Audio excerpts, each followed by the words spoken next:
I mean, like, Hang have you around ever them, yes. had like a relationship with them? I mean, it's been I've had I have a few in a few instances. It's been my experience that they have people who check things out. Yeah, they have people who make sure they're making the right decisions. Well, They have handlers. but also their spidey senses are tingling because everybody comes to them for money or for a favor or for this or for that or just for the status of knowing this person. And, so their spidey senses tingle. They want to know what's up. They want to know, what is it exactly being pitched? Where exactly am I going? Who is this guy? I mean, I know that they can be duped, a la what we saw with Bernie Madoff. Oh, these celebrities have invested their money with Bernie Madoff and they rave about him. So the next celebrity up and the celebrity after that celebrity and so on and so forth all invest in Bernie Madoff. And so I understand there can be a cascading effect because some of these people move in packs.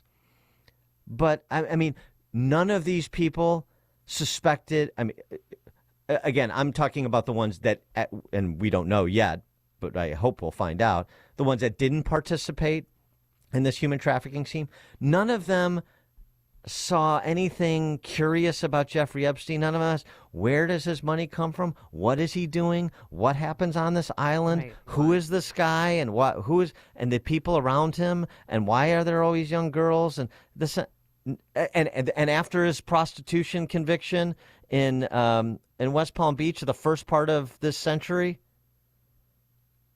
What? No, I mean, that's the thing that always sticks with me on this.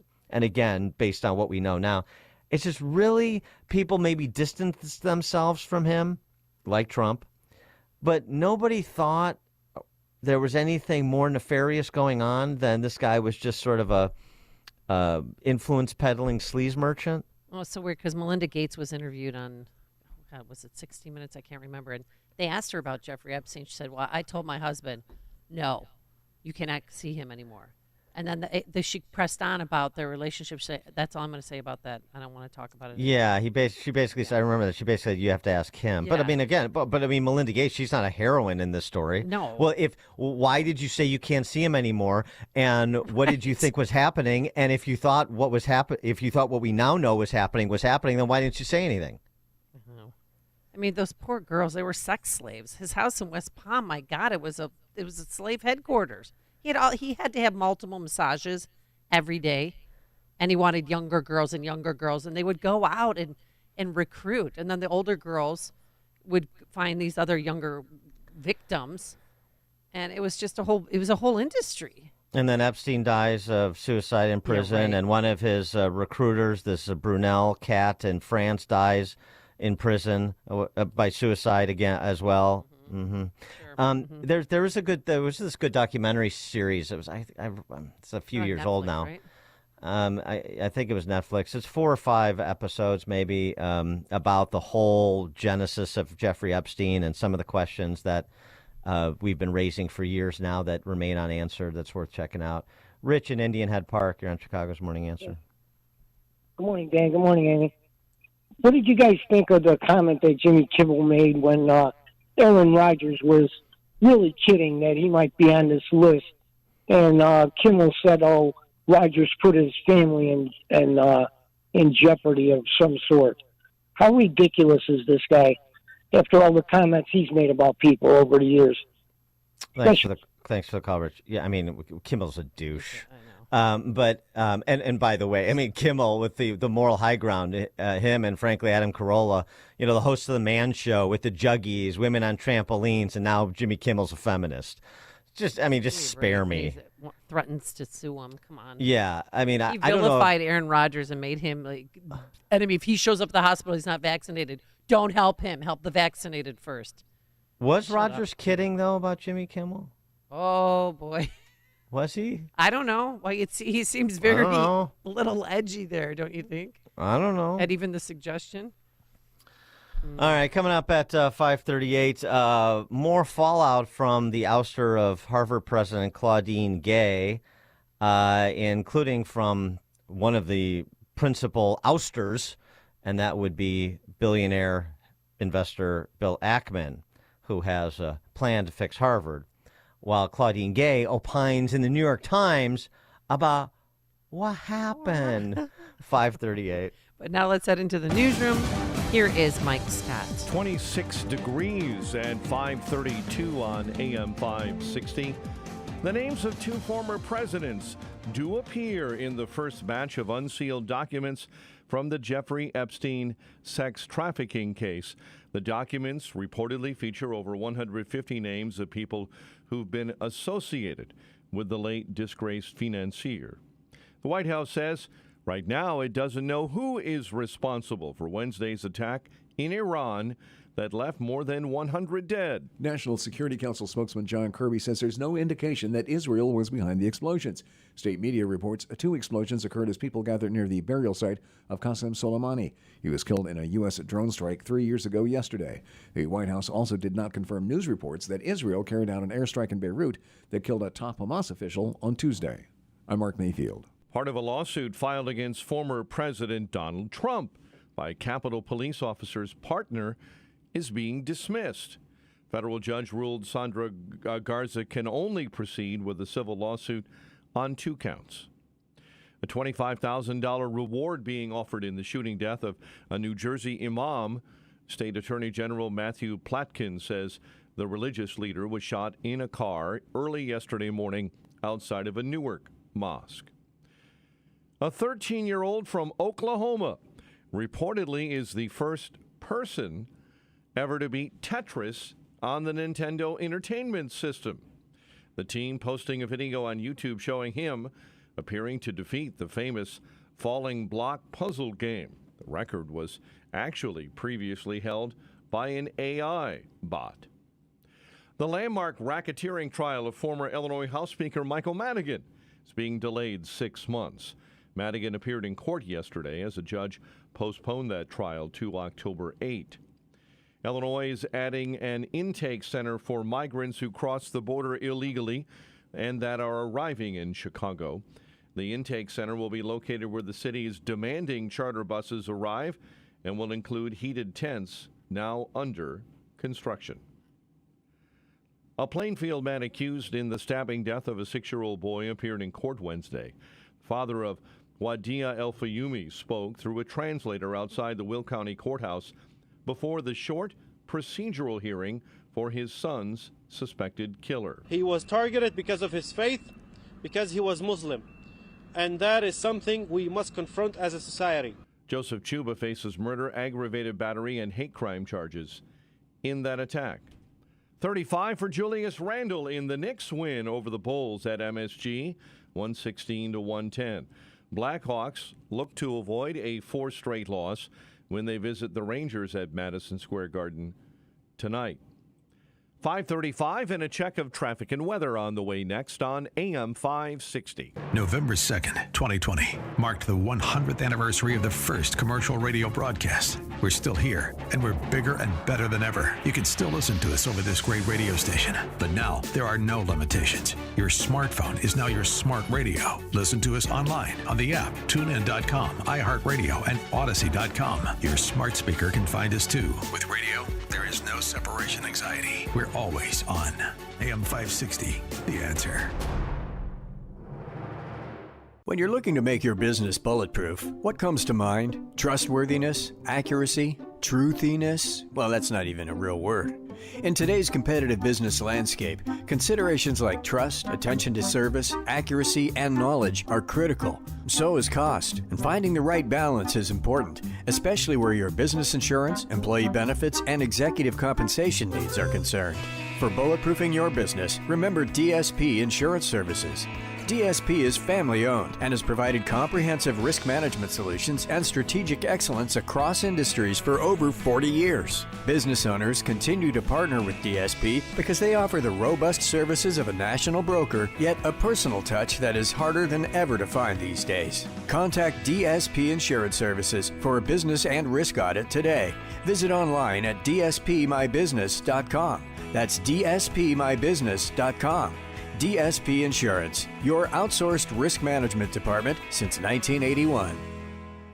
If you have unfiled taxes or are in debt to the IRS, this is important news. The IRS just rolled out a new program to help struggling taxpayers more easily resolve their tax problems. It's called the Taxpayer Relief Initiative, and it opens up powerful new options for people looking to get back on the right track with the IRS. And no one knows this program like the professionals at Optima Tax Relief, America's most trusted tax resolution company. They've resolved over $1 billion in tax debt for their clients and have the expertise and experience to help you. One easy call to Optima can start the process, helping to put an end to your worries of wage garnishment, asset seizure, and other aggressive IRS actions. Make today the beginning of your fresh start with the IRS. Call the experts at Optima Tax Relief now for your free confidential consultation. Call 800-965-1433. 800-965-1433. 800-965-1433.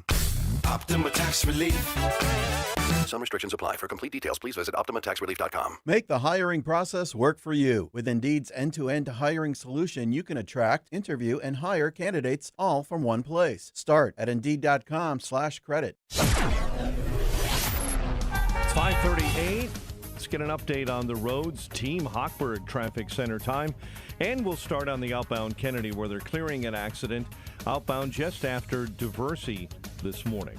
Stevenson outbound, earlier vehicle fire being pulled out of your way, but still delays between the Des Plaines River Bridge and Willow Springs Road. Chicago's Morning Answer continues next. AM 560 Weather Center forecast. Clouds give way to sun for the afternoon. High 36, mainly clear, and 27 overnight. Mostly cloudy, 37 tomorrow. Saturday into Sunday, we could see up to 2 inches of snow. 26 and partly cloudy at O'Hare. Mostly cloudy at Midway, 31.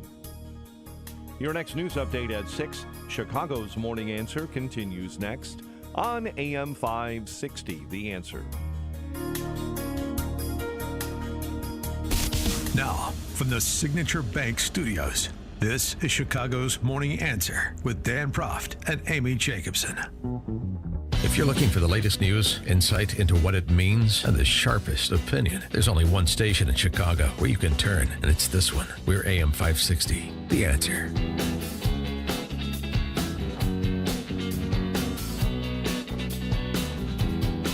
Top of the morning, Dan and Amy. More fallout from the ouster of Claudine Gay as president of Harvard, including from Claudine Gay, writing in the New York Times. What happened? What just happened at Harvard is bigger than me, Claudine Gay. Oh, now she's a martyr.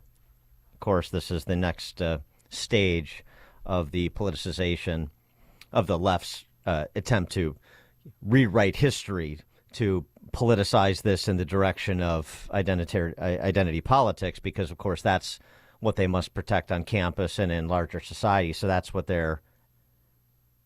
that's what they have moved to do in no uncertain terms. And so this is more than about Harvard. It's more than about Ivy League. It's really a case study about identitarian politics and these Marxists that have seized control of all of our institutions, civil and governmental, effectively. You know, control of some governors' mansions and legislatures and the House of Representatives notwithstanding.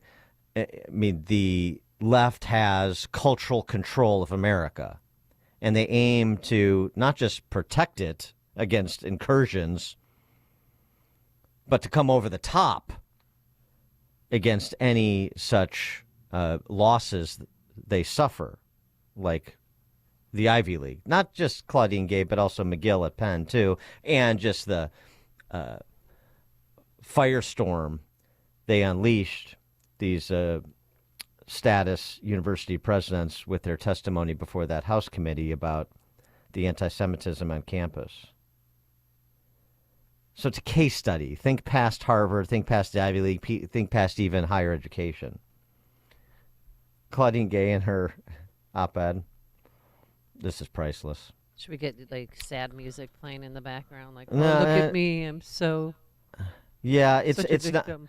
Well, that's it. But it's you know it's passive aggressive. It's not modeling. This is make no mistake about this. You know, this is an act of aggression. These sorts of characterizations and contextualizations that are offered by people like Claudine Gay. My hope is that by stepping down, I will deny demagogues. She's on the attack here. Deny demagogues the opportunity to further weaponize my presidency in their campaign to undermine the ideals animating Harvard since its founding: excellence, openness, independence, and truth. How dare you? Is the Harvard to English translation. I must offer a few words of warning as I depart. The campaign against me was more than one university and one leader. This was merely a single skirmish in a broader war to unravel public faith in pillars of American society. Those in charge of these institutions are not responsible for the loss of faith. Those questioning the institutions, those detailing the abuses and offenses of the institutions, they are the bad actors in this story, you see. Campaigns of this kind often start with attacks on education and expertise because these are the tools that best equip communities to see through propaganda. But campaigns don't end there. Trusted institutions of all type, from public health agencies to news organizations, they're all in it together, and they are. Parenthetical remark by me. Trusted institutions of all types will continue to fall victim to coordinated attempts to undermine their legitimacy and ruin their leaders' credibility. For the opportunists driving cynicism about our institutions, no single victory or topple leader exhausts their zeal. She describes that she fell prey to a well-coordinated trap. Right. She is the victim of these barbarians at the gates of our hallowed institutions, and sometimes they get in and they take over the administration office. That's what we're to believe. And of course, it's not an identitarian hustle if you don't invoke identity. Of course. And for that, What do we have, Dan? We have Mara Gay. I don't think any relation. She is incredibly, but just as incredibly as Claudine Gay was the president of Harvard. Mara Gay is a board member at the New York Times, editorial board member. Of course she is. Here's what she had to say about Claudine Gay's demise. Listen very closely. The thing that really disturbs me is the unrelenting campaign from the right and from some conservative activists to slander, discredit, and ultimately, I guess, somebody used the phrase, we've claimed a scalp, I think, on social media, to essentially unseat Gay and other presidents as well, when they don't like, not just the handling of the horrific attacks on Israel on October 7th, the way that was handled on campus, but really anything else that they don't like about not just these presidents, but actually what they would call wokeism on campus. So this is really an attack on academic freedom. It's an attack on people who are pluralists and believe that you should bring people from all over the world together of diverse backgrounds, and that you actually have more scholarly rigor and more value can be brought by having people from different backgrounds. This is an attack on diversity. This is an attack on multiculturalism and on many of the values that a lot of us hold dear. And in fact, anybody really who is around my age in their 30s who went to any major public university or private university in this country, these are values that are very important. And I think that's why these presidents are under attack. That's why Claudine Gay was under attack. The fact that she's a black woman and the first person who is a black American to lead Harvard only added to their thirst to dethrone her. And, those attacks, I don't have to say that they're racist, because you can hear and see the racism in the attacks when people like Vivek Ramaswamy say, okay, this is a problem about diversity and hiring. I mean, this is racism as well. So there's a lot of different layers here, but I don't want to miss the attacks on academic freedom. And I think it's much easier to target women or women of color, but ultimately it's not going to stop there. 312-642-5600, turnkey.pro answer line, 64636DA, turnkey.pro text line. I don't want to say it's racist, but it's racist. Of course. Basically, that's what she said. Of course, right. She shouldn't have had the job in the first place. I mean, she's never published a book, and in 26 years, she only published 11 articles, and half of those were plagiarized at some portions of those articles, which, by the way, is just sloppy attribution, Dan. So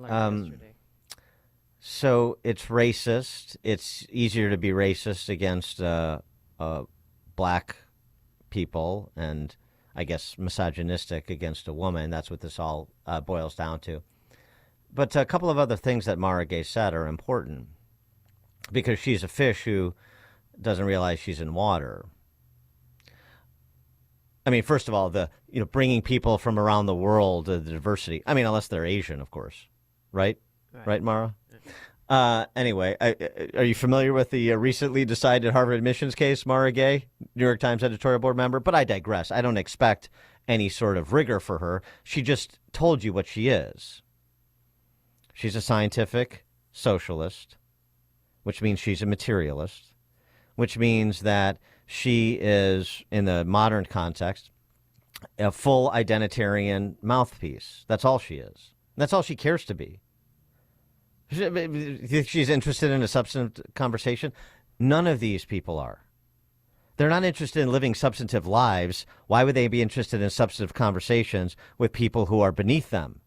People who are not innocent as they are innocent, because the people who would challenge them are racists and misogynists and suffer from all kinds of phobias and so on and so forth. These are bad people.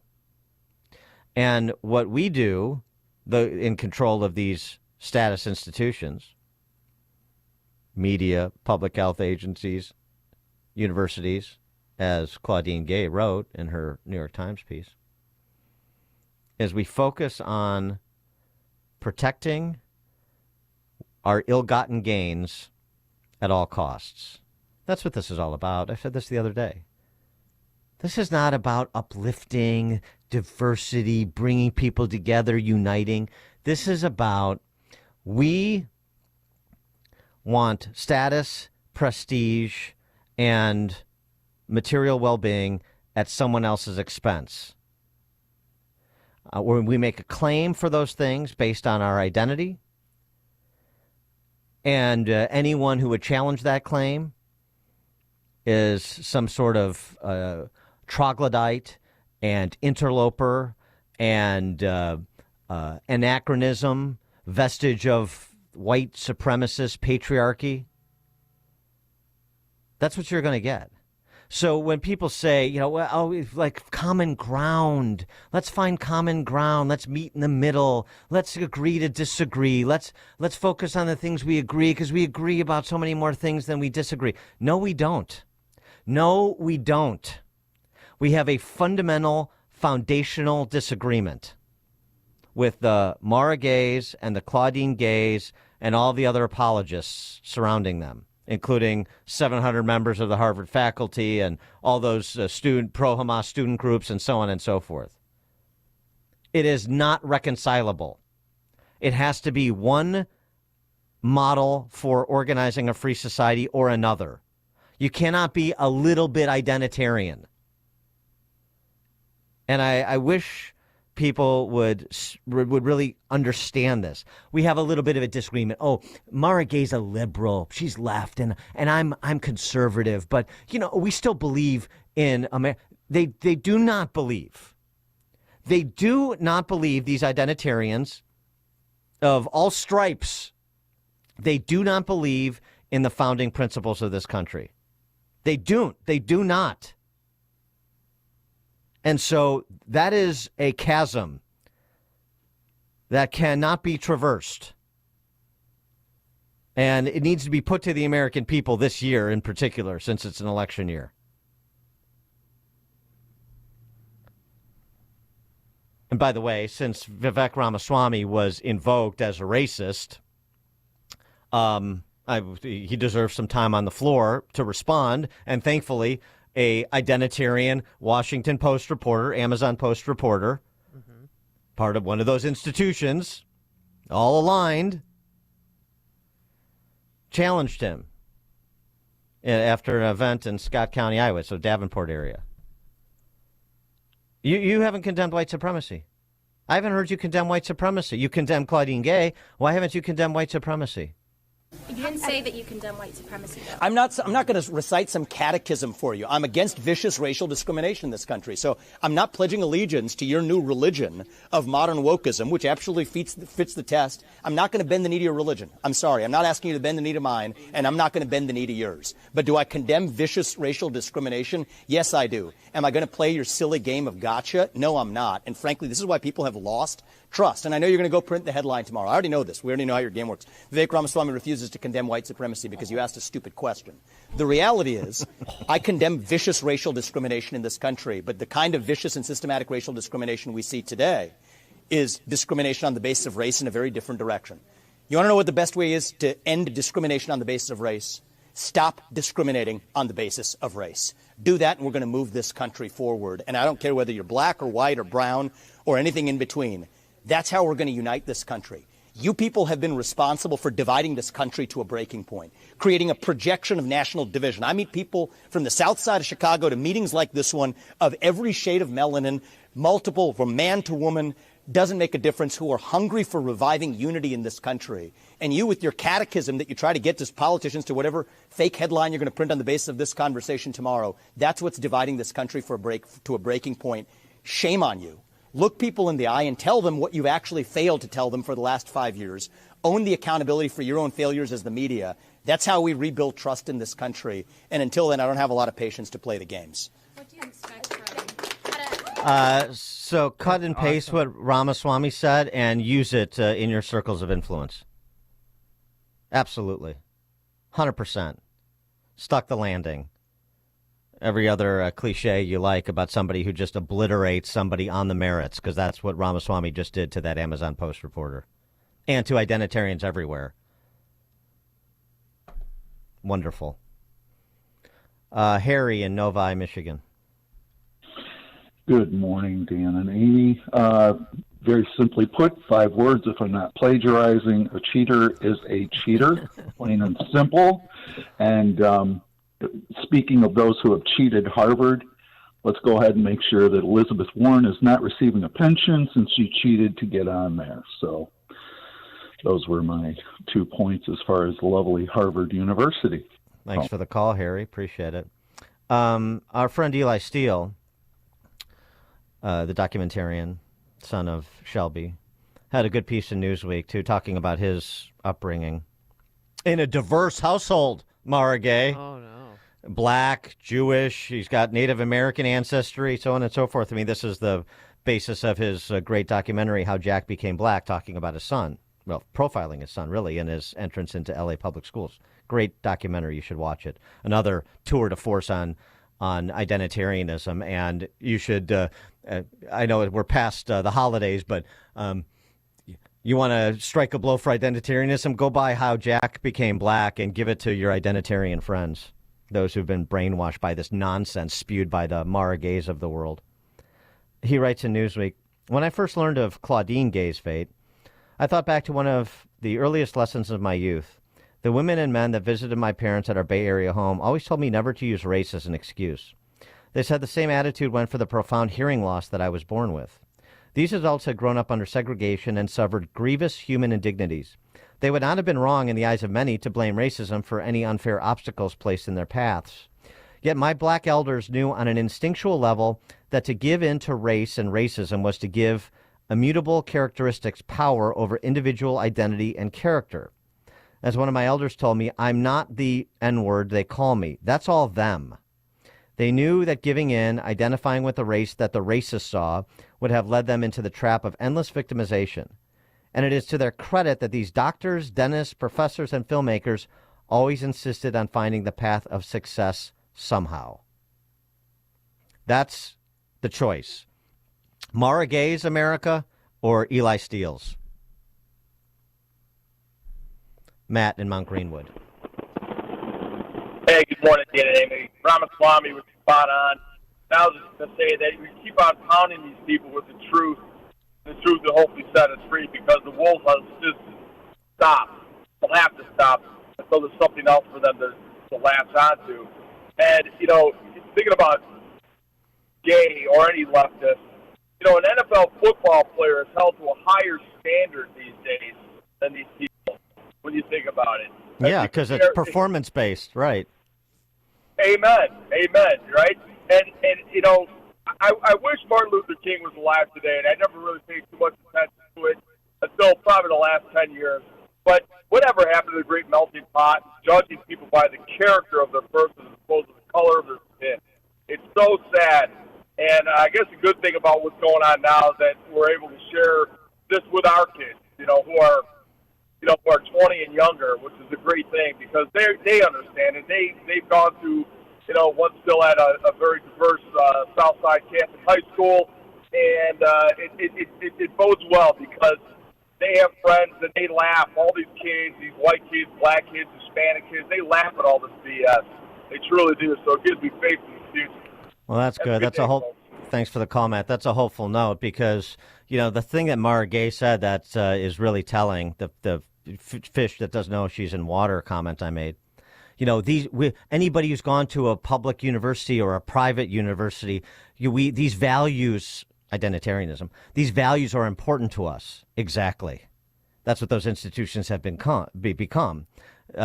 Totalitarian re-education camps that transmit these values, identitarianism, to generation after generation. And that needs to come to an end.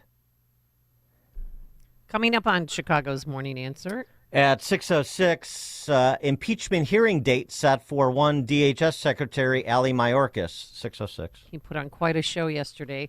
Today we're going to have clouds giving way to some sun, a high of 36 degrees. It is now 6 a.m. WIND Chicago. They are not accused of any wrongdoing. I'm Dave Anthony, Fox News, but they are named in newly released court documents in a case related to wealthy financier turned sex offender Jeffrey Epstein. The names include Prince Andrew, David Copperfield, and former presidents Trump and Clinton. In the deposition, one victim was also asked, did Jeffrey ever talk to you about Bill Clinton? She answered, quote, he said one time that Clinton likes them young, referring to girls.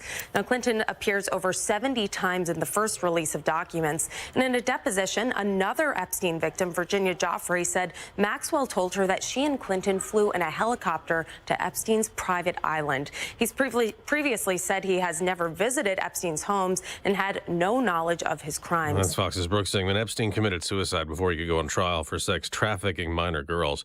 There's been an airstrike in Iraq killing a high-ranking commander of Iran-backed militia. No comment from the U.S., but there have been American retaliatory strikes to the more than 100 attacks aimed at U.S. forces in Iraq and Syria in recent months. The U.S. is issuing what it calls a final warning to Iran-backed Houthi rebels to stop attacking oil tankers and cargo ships in and around the Red Sea. Republican Congressman Corey Mills tells Fox. The incident that is occurring with this attempt to block commerce or to disrupt commerce is really part of the bigger geopolitical plan by the China, Russia, Iran, and North Korea alignment. Drama in court in Nevada as a judge sentenced a man for battery denying him probation. I think it's time that he gets a taste of something else because... But Deobra Redden did not like hearing that.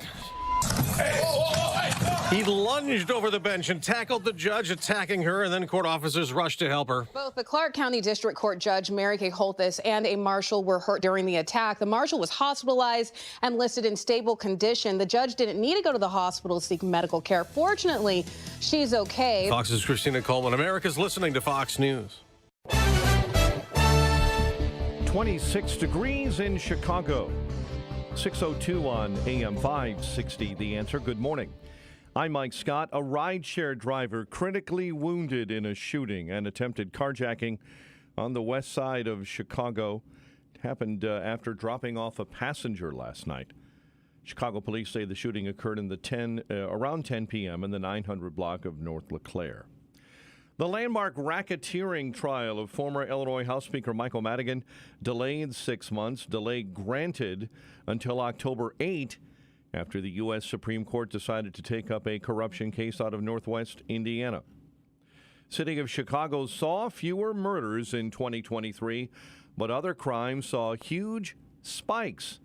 Tio Hardiman of Violence Interrupter says crime is a major issue in the city of Chicago. Now that the armed robbery crews are robbing people all over the city of Chicago, it's beyond a cultural problem. It's more like a citywide problem now. Robberies in Chicago increased by 23% in 2023. Motor vehicle theft spiked by 37%. The family of a former Providence Catholic high school student has filed suit, claiming their son was bullied and sexually harassed by his former hockey teammates at the New Lenox school. Family attorney claimed the harassment was so bad the teen tried to take his own life. The lawsuit asks for more than $1 million. Illinois Secretary of State Police responded yesterday to a bomb threat emailed to officials in multiple states that involved Capitol buildings across the country, including in Springfield. The investigation revealed no evidence of a threat. 35 for Julius Randle in the Knicks win over the Bulls, 116-110 at MSG. The Blackhawks are at Madison Square Garden tonight, taking on the New York Rangers. There are roughly 6 weeks until pitchers and catchers report for spring training, and the Cubs still have not signed a major free agent, including their own Cody Bellinger. But apparently this morning, signs are showing that Bellinger will most likely land back in the Wrigley outfield. The News is a service of In Grace with Pastor Jim Scudder Jr., now heard Sunday morning at 6:30 on AM 560. 6:04, where's the traffic this morning?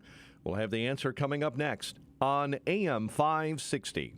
This radio station is always on, but sometimes you need more content that you can take with you anywhere. That's why we invented the SalemPodcastNetwork.com. You'll find all the great hosts on this radio station, plus a few more, like Charlie Kirk, Dinesh D'Souza, Trish Regan, Jenna Ellis, and Dennis and Julie. There's literally no end to what we can teach you. It's like radio on demand, and just like radio, it's always on. Go find out what you're missing. Download the app, SalemPodcastNetwork.com.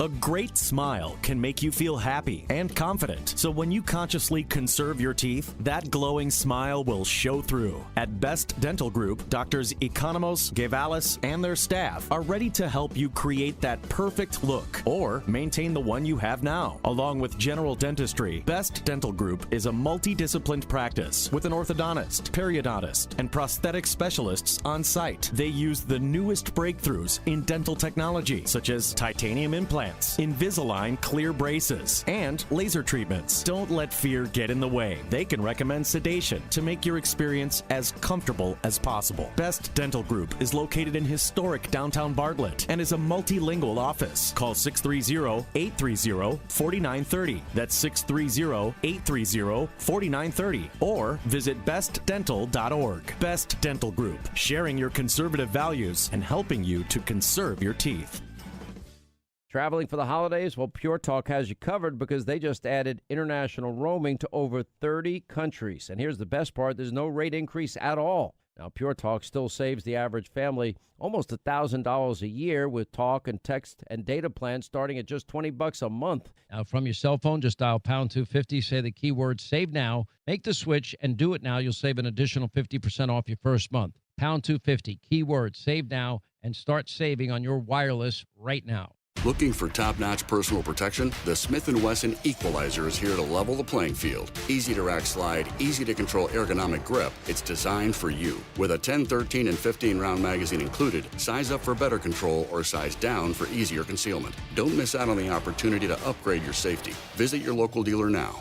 To learn more about the Equalizer, visit smith-wesson.com. Smith & Wesson, empowering Americans. All capacity sizes may not be available in your jurisdiction. Be sure to check your local laws and regulations. Patrick was way behind on his IRS taxes. I was in way over my head. The total amount ended up being somewhere just over $30,000.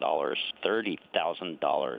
Then the IRS came to collect. Started getting letter after letter. A lien had been filed against me. They were going to basically hang me completely out to dry. He had to do something. That's when I reached out to Optima Tax Relief. Patrick's life quickly got a lot easier. It was very easy, pretty much hands off. They picked up the ball and ran with it. And how'd it go? I couldn't believe it. I had to ask 2 or 3 times. I saved an incredible amount of money. How does Patrick feel about Optima? Couldn't be happier. They definitely helped me. Optima Tax Relief, the best place to call. They're the best in the business. Do what Patrick did and call Optima Tax Relief for a free consultation. Call 800-965-1433. 800-965-1433. 800-965-1433. Optima Tax Relief.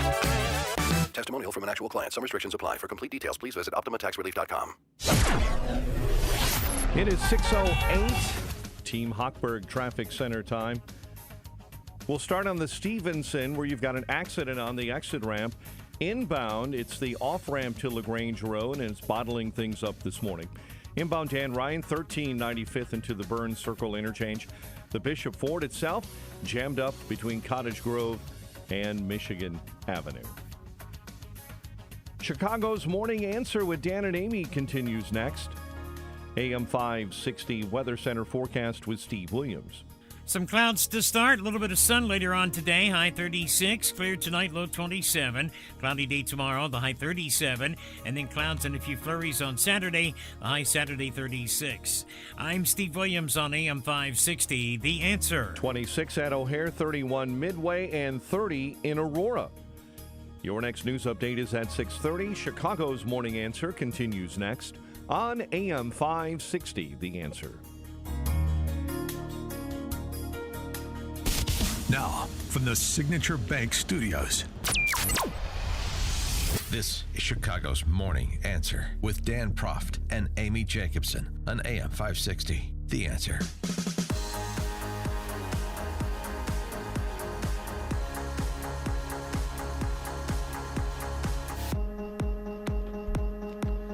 Top of the morning, Dan and Amy. We had Wisconsin Congressman Brian Stile on the show at the end of the program yesterday. And he was part of the delegation, some 6 strong, that went down to Eagle Pass, Texas with House Speaker Mike Johnson to talk to Border Patrol, talk to residents, see for themselves what's happening at the border and what Border Patrol is up against. And here's what Speaker Johnson had to say after their visit. We represent over half the U.S. states because every state in America is now a border state. And we've seen that on vivid display today. Today we were able to meet with local residents, with sheriffs, with the Texas DPS. We also toured the CBP processing facility here in Eagle Pass, and it's been an eye-opener. One thing is absolutely clear. America is at a breaking point with record levels of illegal immigration. And today, we got a first-hand look at the damage and the chaos the border catastrophe is causing in all of our communities. The situation here and across the country is truly unconscionable. We would describe it as both heartbreaking and infuriating. Our communities are overrun. We have local resources that are being strapped. We have lethal drugs that are pouring into our country at record levels. And it's in less than 3 years that President Biden took office that this has happened. That we have over 7 million illegal encounters at the border, nearly 2 million known gotaways, and that doesn't count the many that are undetected. At 312 suspects on the terrorist watch list that have been apprehended. We have no idea how many terrorists have come into the country and set up terrorism cells across the nation. Last month alone, we saw the most illegal crossings in recorded history. It is an unmitigated disaster, a catastrophe. And what's more tragic is that it's a disaster of the president's own design. So what should House Republicans do? 312-642-5600, turnkey.pro answer line, 64636-DA, turnkey.pro text line, because we put this to Brian Stile. Right. I know the desire for Mayorkas to be impeached, and of course he should be removed. He's a buffoon. Well, he has been. liar. He was in the Obama administration. He continues to be, and we'll hear from him in just a second. His clown show performance on Morning Joe yesterday. But is that enough? Well, impeaching Mayorkas, or are you willing to support a House Speaker and a House Republican caucus that would do what former ICE Director Tom Homan has suggested, and I've sort of adopted as my position too, because I think it's persuasive? Everything stops. Everything stops. House Republicans have the purse strings. They will fund nothing. We will not spend another dime. You can wail about quote-unquote government shutdowns and aid to this and aid to that, and the sanctuary cities need this, and Ukraine needs that, and so on and so forth, as much as you want, until and unless there are policy changes, these specific policy changes, much of which is embodied in House Resolution 2 that we discussed with Style yesterday, which is basically just going back to Trump-era policies. Until you do those policy changes to establish a foundation for a larger discussion about immigration policy, everything stops. 312-642-5600, turnkey.pro, answer line 64636. Type in DA, then a quick comment. And I want to tell you, the irony, when Speaker Johnson was speaking, there was a family of 5 walking illegally. They had the kid on their shoulders. They were going through the Rio Grande and just like, they kind of glanced over and then kept walking into our country. Like, oh, my God. Well, I mean, right. Well, you got to go. You got to go. Well, I don't know what's going over here, but we're crossing now. Well, I mean, when you're encountering 12, 15,000 people on a daily basis, the flow is going to be continuous. And it is everyone's problem. I mean, I don't know if you heard yesterday in Palatine, a bus from Texas came and dropped off about 40 people at the metro station in downtown Palatine, and police were called. They wouldn't let them off the bus.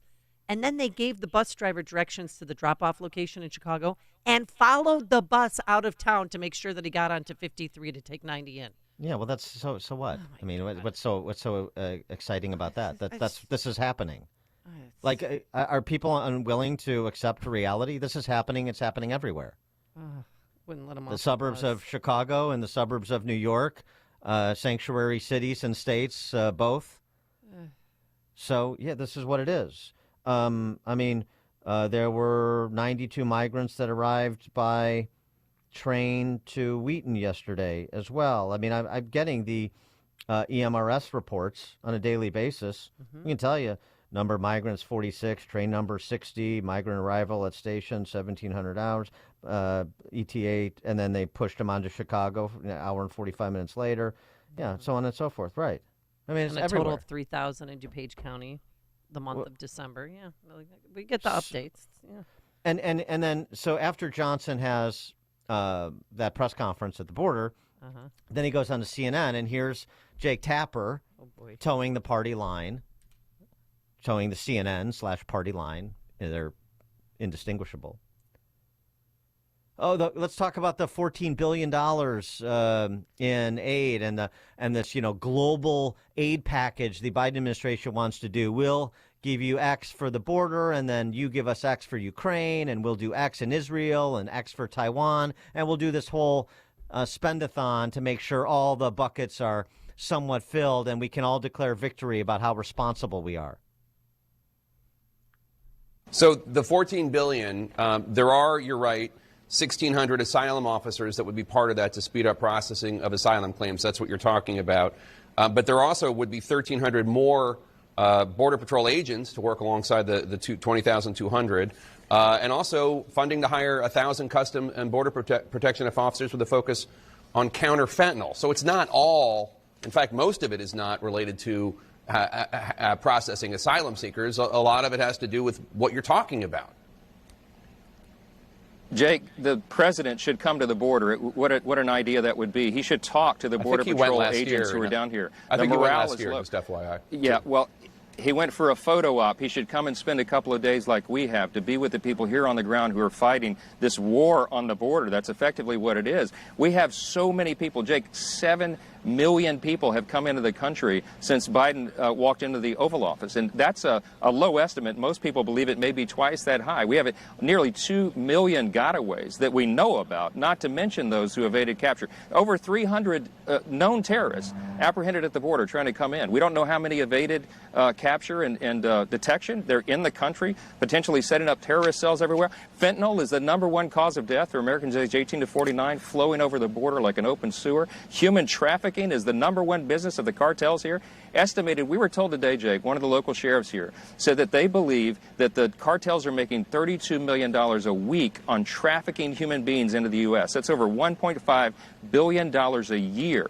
Transnational criminal organizations, and the Biden administration seems to care nothing about it. Remember, they could issue executive orders and fix this overnight. You could reinstate the Remain in Mexico policy. You could stop the catch and release policy that the Biden administration insists upon. You could do some very important things, but they refuse to do it. And Tappers, well, look here. It's got, all the resources for more officers and so on and so forth. Jake, you're not listening. You don't get it. And Mike Johnson got to it at the end there. It's policy changes. It is not a personnel matter. It is policy changes. You have to stop the flow. What you're saying is and what the administration is saying is more personnel and do nothing about the flow. You have to send a message that, no, you're not coming in. No, we are stopping the flow. You're not going to be able to come to this country awaiting your asylum application adjudication and so forth. And to that point, when Mayorkas was on Morning Joe and he was asked the question, if asylum seekers should have if we should go back to a safe third country protocol for asylum seekers rather than allowing them into this country, here's what he said. But fundamentally, Congress must fix the broken immigration system, and that case backlog is a powerful example of why that is so. And what he said is, I'm not answering the question, which is to say we're not interested in changing the policy. So that's what it comes down to, is the policy change. And what you heard from Johnson and what you heard from Mayorkas couldn't be more clear. So then the question is, what is Johnson and the House Republican caucus going to do about it? Ron, Southside, you're on Chicago's Morning Answer. Dan, that's the question.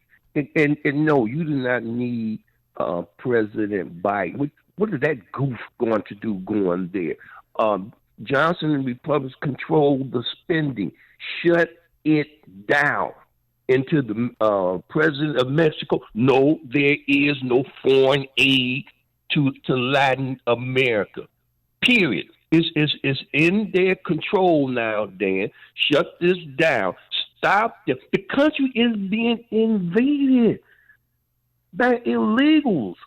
These people have broken the law. They are considered criminals. What is? How much more clear can this be?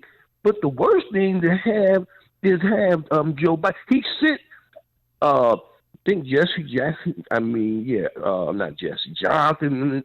Went there. You sent some of them Democrats down there. They came back with nothing. Okay, so the answer is simply shut it down, and we need to put the pressure on Johnson to make that call. They control it. If not, don't spend money on anything else. Have a good day. Thanks, Ron. Yeah, well, Johnson didn't go down our mayor because, remember, he has a black wife and they have soccer games. I understand. He's busy. He's a father trying to raise 3 black children and a black wife or something. Yeah. It's so goofy. Grant and Rockford. Oy. Good morning, you guys. Hey, shut it down. These people can't be reasoned with. I mean, they arrest an illegal who's been released with a machete at the Capitol. I mean, they don't care. So shut it down. Fight fire with fire. They want to be belligerent. So can we do that? Let's just get ready for 4 more years of Trump. And stop calling migrants. They're invaders, just like the last guy said. Thanks for the call, Grant. I'll restate the position I've taken on that is where you focus on the migrants and like they're the problem, you're moving attention away from the policymakers, and they're the problem. And my focus is 100% on the policymakers, right, where it should be, because it's all about their accountability, the judgment calls they're making, the power they have, and will they exercise it. And here we have another example. The left will usurp power it does not have when the right does not exercise the power it has. And the House Republicans have the power of the purse. And by the way, how absurd is this? I mean, as if you needed to make the case of Mayorkas's for Mayorkas's impeachment. I know. Well, listen to this response to the question about Mexico. Can you impose on AMLO, the president of Mexico, Manuel López Obrador, can you impose on him to do more? And listen to what Mayorkas says. I don't even know what he's talking about. But we spoke with Mexico last week about what we think they can do to assist us in enforcing their borders so that we do not see the level of migration, irregular migration at our border. And in fact, we've started to see the results of their increased cooperation and our increased collaboration on the enforcement measures. You've started to see the results. December had the most illegals crossing into this country ever. Ever in the history of Border Patrol Agency. 300,000 plus in 1 month. This is like the suspension of disbelief that's required to take people like Mayorkas seriously. And don't forget, he's not just some flunky that was pulled out of left field to be the Homeland Security Secretary. This is a former U.S. attorney. That's embarrassing. That's embarrassing for our country and the Biden administration. And then they even asked him, like, why is there such a high number of, illegals coming in? And he blamed it on climate change. It's a global problem.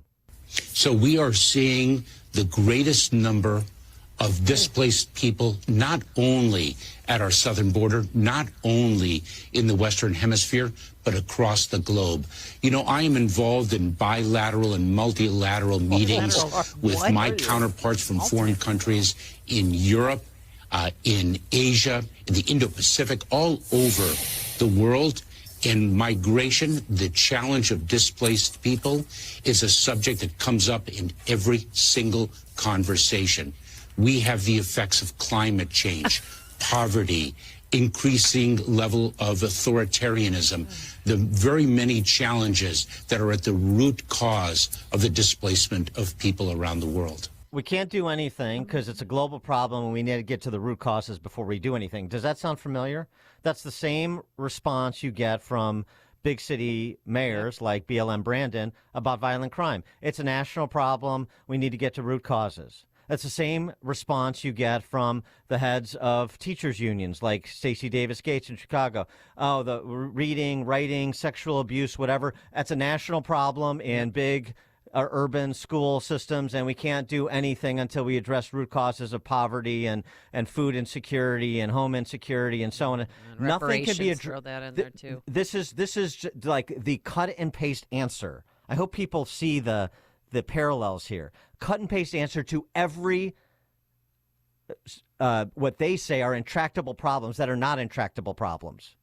It's we can't do anything until we do everything for everyone. So we are not responsible. These are everything that happens under our leadership are sort of natural disasters combined with the remnants of, the white supremacist patriarchy. And until we get to root causes on anything and everything, we can do nothing.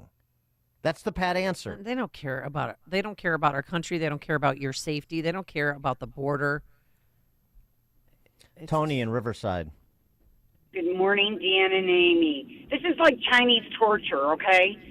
So we need to start doing something different, I guess. And I think that one thing might be helpful that make us all feel empowered a little bit to do something is if your show and Sean's show gives out the speaker's phone number, we've got to swarm his inbox with calls. Well, I would say, we can't do anything. Yeah, the D.C. switchboard in Speaker Johnson's office, that's good. But also, you have a congressional delegation. Yep. And start with the 3 Republicans that exist, even though they're, central and southern Illinois, because, of course, Chicagoland is lost. So Mary Miller, she was Darren down LaHood, and Mike Bost, those 3 Republicans. Darren LaHood, Mary Miller, Mike Bost. Everybody's got Google. Look up their office phone About the numbers. numbers, because I look them up and I call and I leave messages, but Yeah, a lot exactly. of people won't do that. Thanks for the call, Tony. Bost, Miller, LaHood, 3 Republicans. And, there are some suburban Congress humans that maybe if some parts of Chicagoland ever regained anything resembling sanity and sense, they would be ousted, like Sean Casten comes to mind. So call Casten, too. Why not? Mm-hmm. All right. Now we have a very special offering here on this topic. I was emailed this last night, and I thought the lyrics were so good. And you know how we love parody songs here. Love them. I thought we'd give another listener an opportunity to become a contributor to the show because we have so many great listeners, talented listeners that make the show so much better than it would otherwise be. And one of them is Michael from the South Side, who joins us now. Michael, thanks for being with us. Appreciate it. Morning, Dan. Morning, Amy. Thank you both for taking my call. All right. Now, I've got the instrumental music bed Oh, this could be a disaster. for your lyrics. Now, you tell me when you are ready to, and I don't know what kind of pipes you have, if you feel more comfortable singing. I know this is your debut performance, your maiden voyage. You tell me when you're ready to go. I'll cue up the music and turn it over to you. Sure, ready. I can. I'll probably half talk, half sing. Yeah, can you feel it, righty? I can too. Come on, feel it. Come on, feel it. Come on, feel it. Just come on, feel it. Uno, dos, tres. Now I come to the tell-all.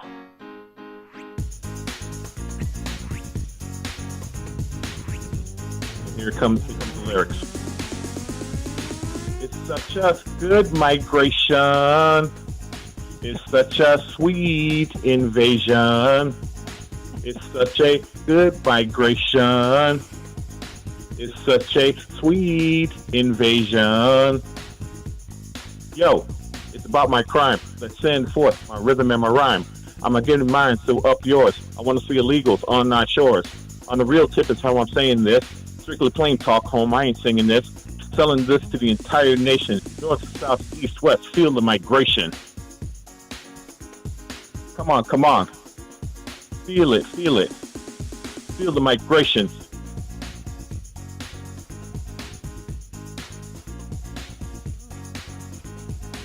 It's such a good migration. It's such a sweet invasion. It's such a good migration. It's such a sweet invasion. Migration. The border is a myth. Many want to know why do this. Sleepy Joe, and I'm here to school you. Crimes will groove you, and I'm here to make red blue. Then we can party on the lefty side and pop liberal vibes, so stay along for the ride. Making you feel La Migrisha, La Migra is my avocation. So feel the migration. Come on, come on. Feel it, feel it.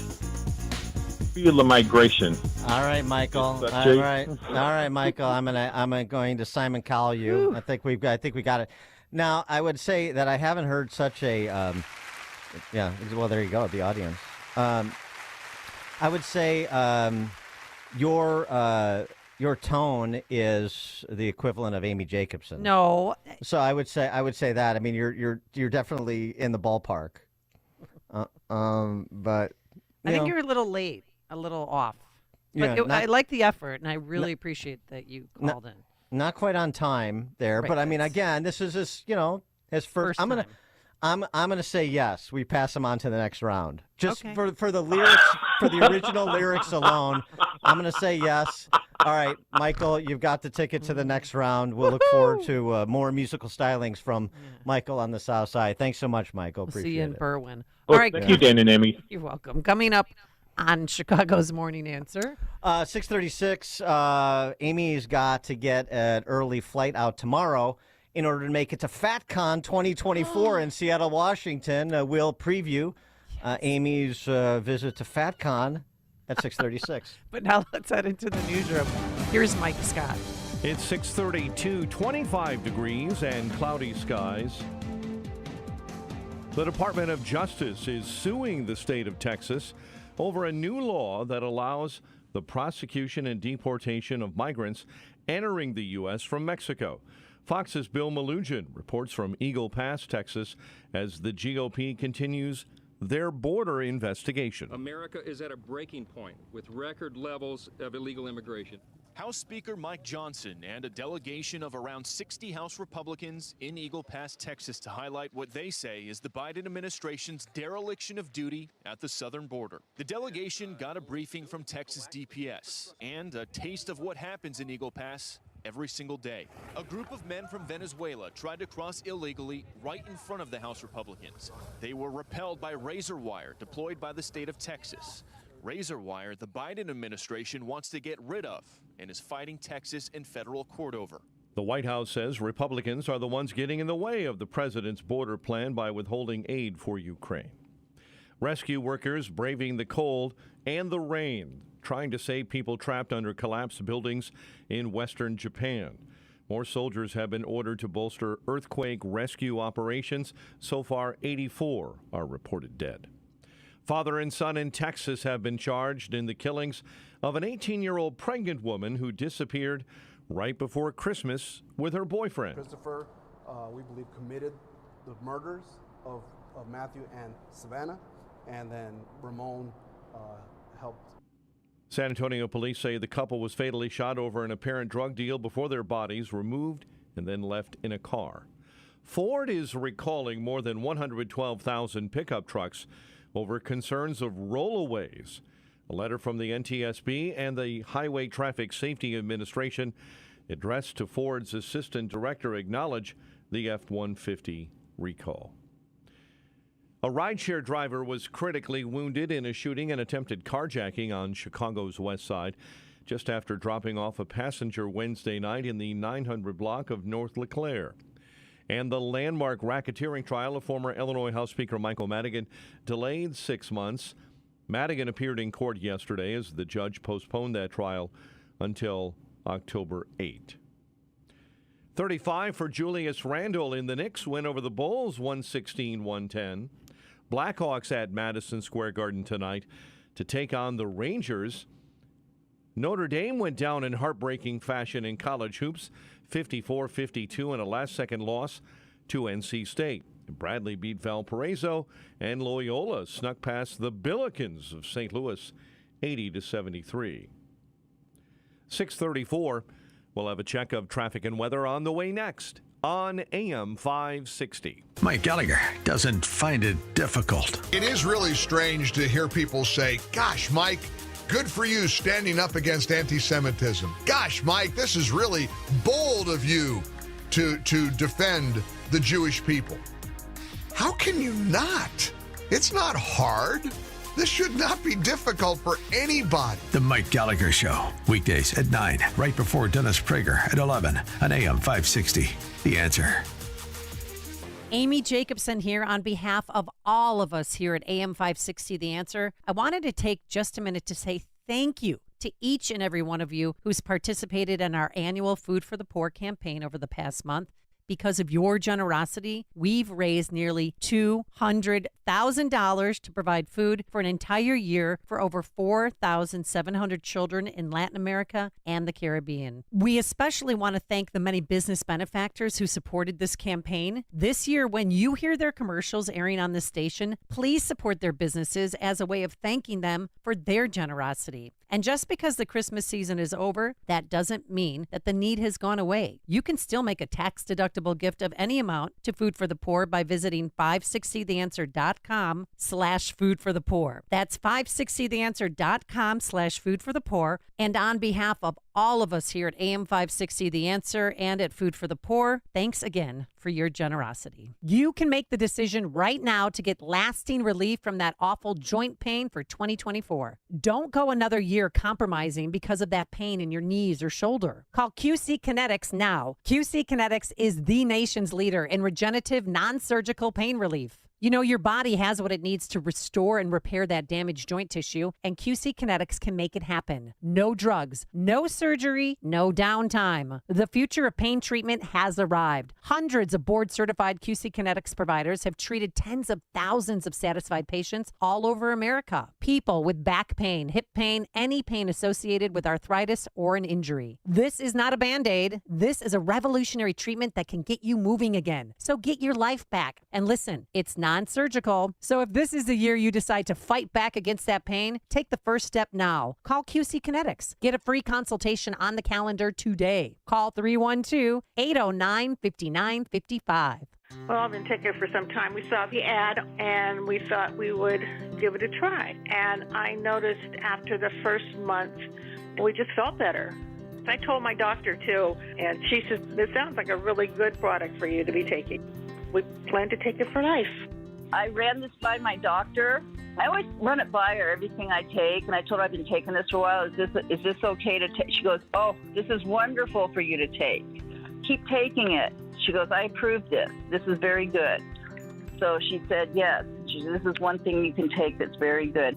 I'm not going to stop taking out into nature. Step into the new year with a new you. Go to balanceofnature.com and sign up as a new preferred customer to get 35% off your first order, plus a free fiber and spice supplement. Go to balanceofnature.com or call 1-800-246-8751 and get this exclusive holiday offer by using discount code Chicago.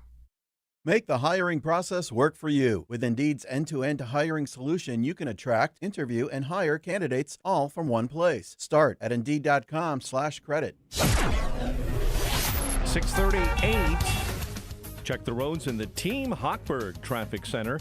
And this look at the roads, a service of Mattress Firm and their once-a-year sale and clearance. Save up to 60% on select mattresses, plus score a free adjustable base on qualifying purchases. Here's to better sleep in 2024. Right mattress matters, and Mattress Firm will find yours. Outbound Ike accident just west of Mill Road, gumming up the works. Accident there has things backed up to Willow Springs Road. And on the Dan Ryan, your locals are jammed this morning. Pershing Road all the way up into the Chinatown feeder. Broadview, an accident, 25th south of the Ike. Chicago's Morning Answer with Dan and Amy continues next. AM 560 Weather Center forecast. Clouds give way to some sun, high 36. Mainly clear and a low of 27 overnight. 25 and partly cloudy at O'Hare. Your next news update at 7. Chicago's Morning Answer continues next on AM 560, The Answer. Now, from the Signature Bank Studios, this is Chicago's Morning Answer with Dan Proft and Amy Jacobson. If you're looking for the latest news, insight into what it means, and the sharpest opinion, there's only one station in Chicago where you can turn, and it's this one. We're AM 560, The Answer.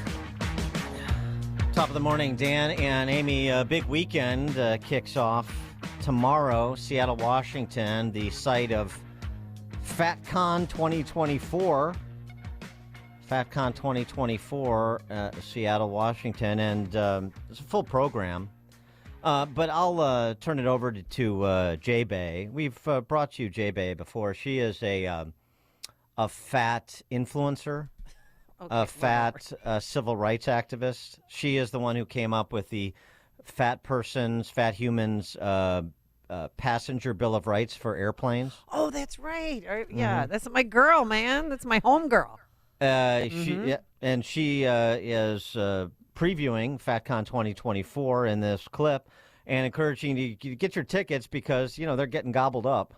I'm going to FatCon in Seattle, Washington, January 5th through 7th, and I want to see you there. FatCon is a 3-day fat liberation celebration, y'all. We will be celebrating fat liberation, body acceptance, and the power of being in fat community. With over 60 hours of programming spanning from policy, legislation, healthcare, community, and visual arts, plus a ton more, this is sure to be something you don't want to miss. The vibes are going to be immaculate. With a fat brunch, a fat fashion show, and a fat vendor marketplace, there is so much to do. Plus, there's some really cool experiences you can sign up for, like some fat liberation photo shoots and some incredible shopping experiences with 2 Big Blondes. Being in fat community with other fat people who just accept you for who you are and get it is such a great experience, and I want every single person watching this to be able to have that experience with us. Ticket sales for the FatCon are going to be ending very soon. You can go to the link in my bio and use code JBAE to save 25% on your tickets. I hope to see each and every one of you at the FatCon in Seattle, Washington, January 5th through 7th. Now, I know what you're thinking. 60 hours of programming, that's a lot. There will be snack breaks. Oh, that's so rude. So being in community with fat Rude. people, and when fat people sit around in community, they sit around the community. Text message. Is this a setup by a Seattle cardiology practice? No, I think it's the Seattle Restaurant Association. 312-642-5600, turnkey.pro answer line, 64636DA, turnkey.pro text line. In addition to Governor Pritzker, maybe a special guest, I don't know. That would be awesome if he showed up. Should be. MK can't, because MK, I heard, is on Ozempic and is getting really thin. So Jelly Belly has got to be a hero to these people. Maybe make it bipartisan. Get Chris Christie and JB together on the stage. You're going to have to reinforce that stage, but nonetheless, that'd be a nice moment. There are some, just to give a little bit more detail on that 60 hours of programming that Jay Bay sort of outlined, top line for us. Mm-hmm. There is a breakout session, Feeling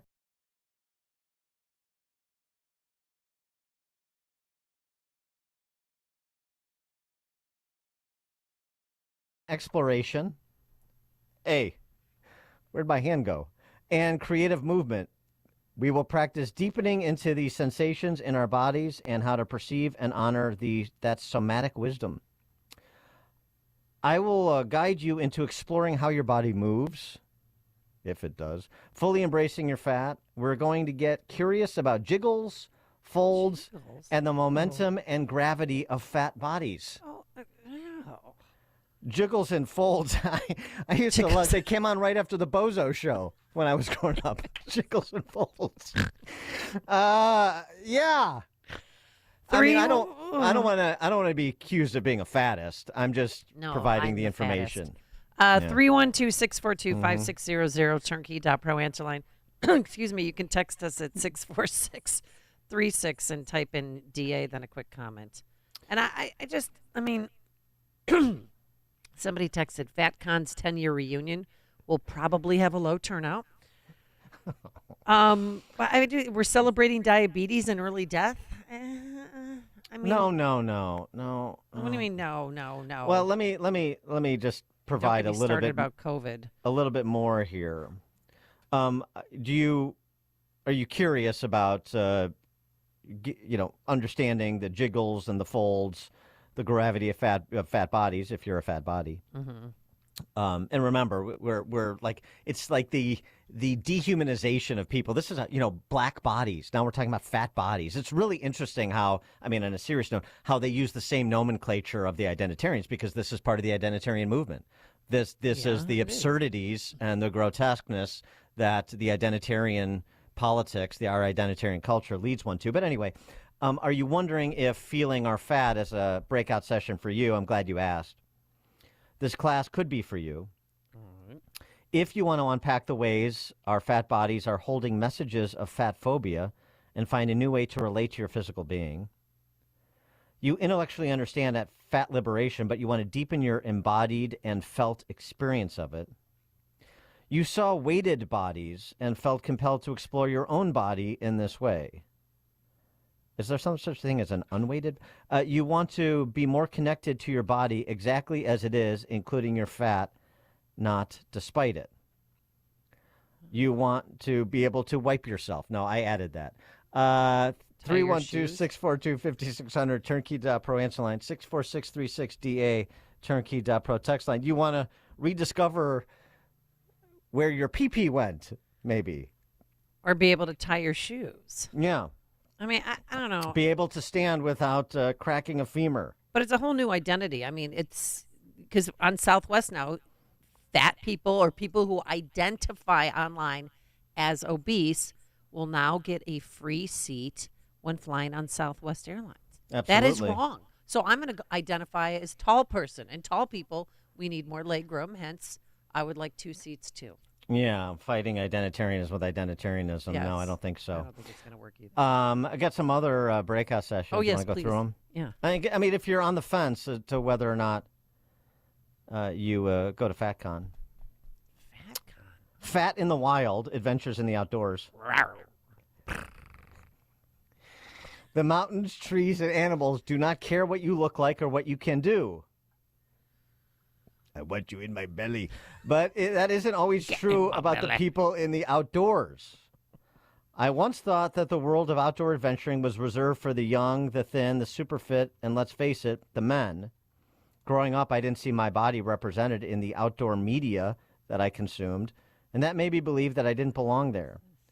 Now I'm here and very much fat and outdoorsy. Andrea DeMeo is the one leading this session, so she's talking in first person. If being a hiker, rock climber, biker, avalanche, camper, or any of those outdoor ventures sounds exciting, but you don't think you belong there because you're in a bigger body, let me show you that isn't true. We all deserve to be fat in the wild if that's where we want to be. Are you really sending me this to this event? Yeah, that you're would going to be our funny, on the actually. ground That on would the be- ground reporter. Mhm. Going to be trying to switch out the cheeseburgers for salads, I suppose. Yeah. Mm-hmm. Here's I another. can volunteer at the event. I'm online right now. Here's another one for you. Now, this doesn't have any particular description, but it I would say it conjures imagery, so it doesn't need a description. The breakout session is led by someone who goes by the handle Viking.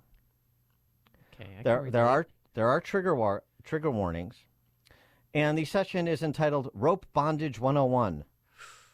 Oh boy. The trigger warning: sexual content, mention of specific sizes and weights. Well, sure. I mean, you've got to have a pulley system that can support. Tony on the South Side. You're on Chicago's Morning Answer. Good morning, Dan, and good morning, Amy, my little lamb. So, I don't know if you guys, Amy, I'm going to be out there myself. I got a booth. I got a new product that I didn't know where to market it. Now I know. I designed a scale that when somebody stands on it and they're too fat, it says to be continued. Oh, my. Good night. See you guys. Thanks, Tony. Chris Christie should speak at that event. Mm-hmm. Outdoorsy. We have to have pickleball. Oh boy, please. Where are the pickles? Chris in Lake Zurich. Yeah, I tried to go to one of these FatCon events one time, so I was driving up, and there was a fat guy in the middle of the road. I was trying to get in. I said, "Hey, get out of the way." He goes, "Go around." I said, "I don't think I got enough gas." Oh, you guys are so bad. Jeff and Elgin. Jeff, coughing up a lung there. All right, Jeff, go ahead. Hey, anyway, there was a FatCon out here in Elgin probably 10 years ago. Mm-hmm. And I can't, unbelievable. I couldn't believe how large these people were. And I seen double, triple wide wheelchairs. They had to take all the bar stools out because they had arms on them. They had to have just stools with no arms. And anyway, then they had seminars on how to clean your fat folds. Yeah, And- sure. The jiggles. and, Well, and it the is a folds. thing. I mean, you do have to. You Yeah, have to. yeah. Well, whatever.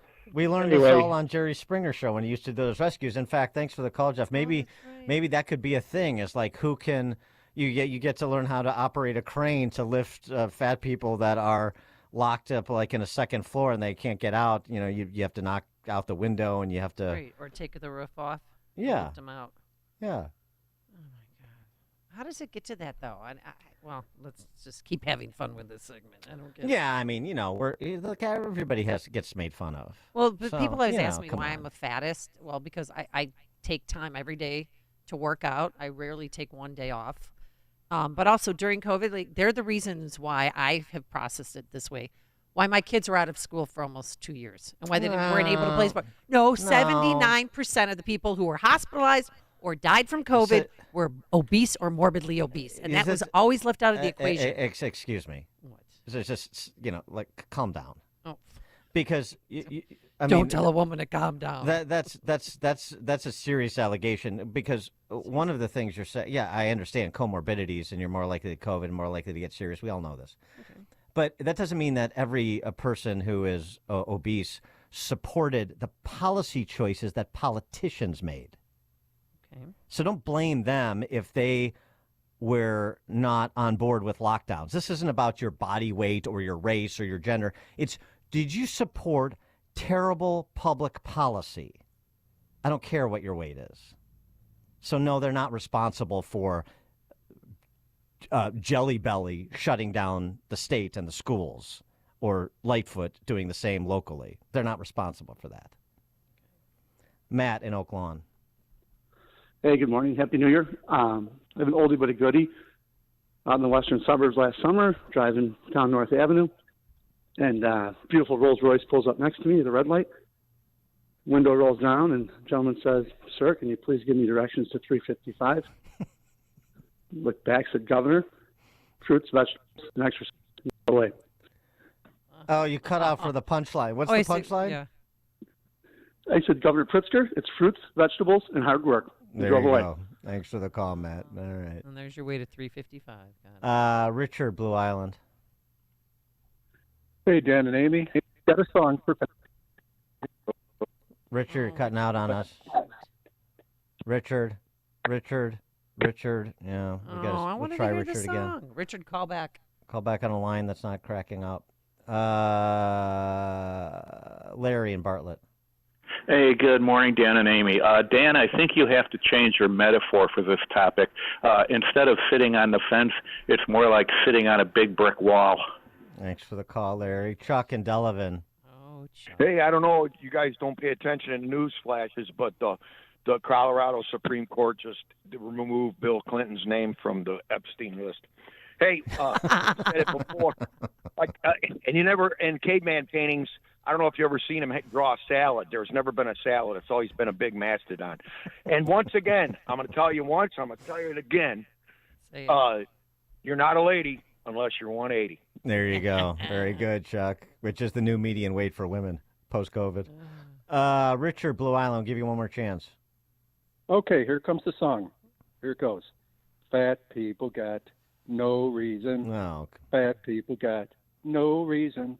Fat people got no reason to live. They got big fat bellies and big fat thighs and walk around telling great big lies. Don't want no fat people. Don't want no fat people. Don't want no fat Okay, people Randy around Newman here. impersonator. Yeah, all right. You're not Yeah. moving on. No, I don't think so. Sorry. George in Naperville. Dan, will Bertha Butt, one of the Butt sisters, be in attendance?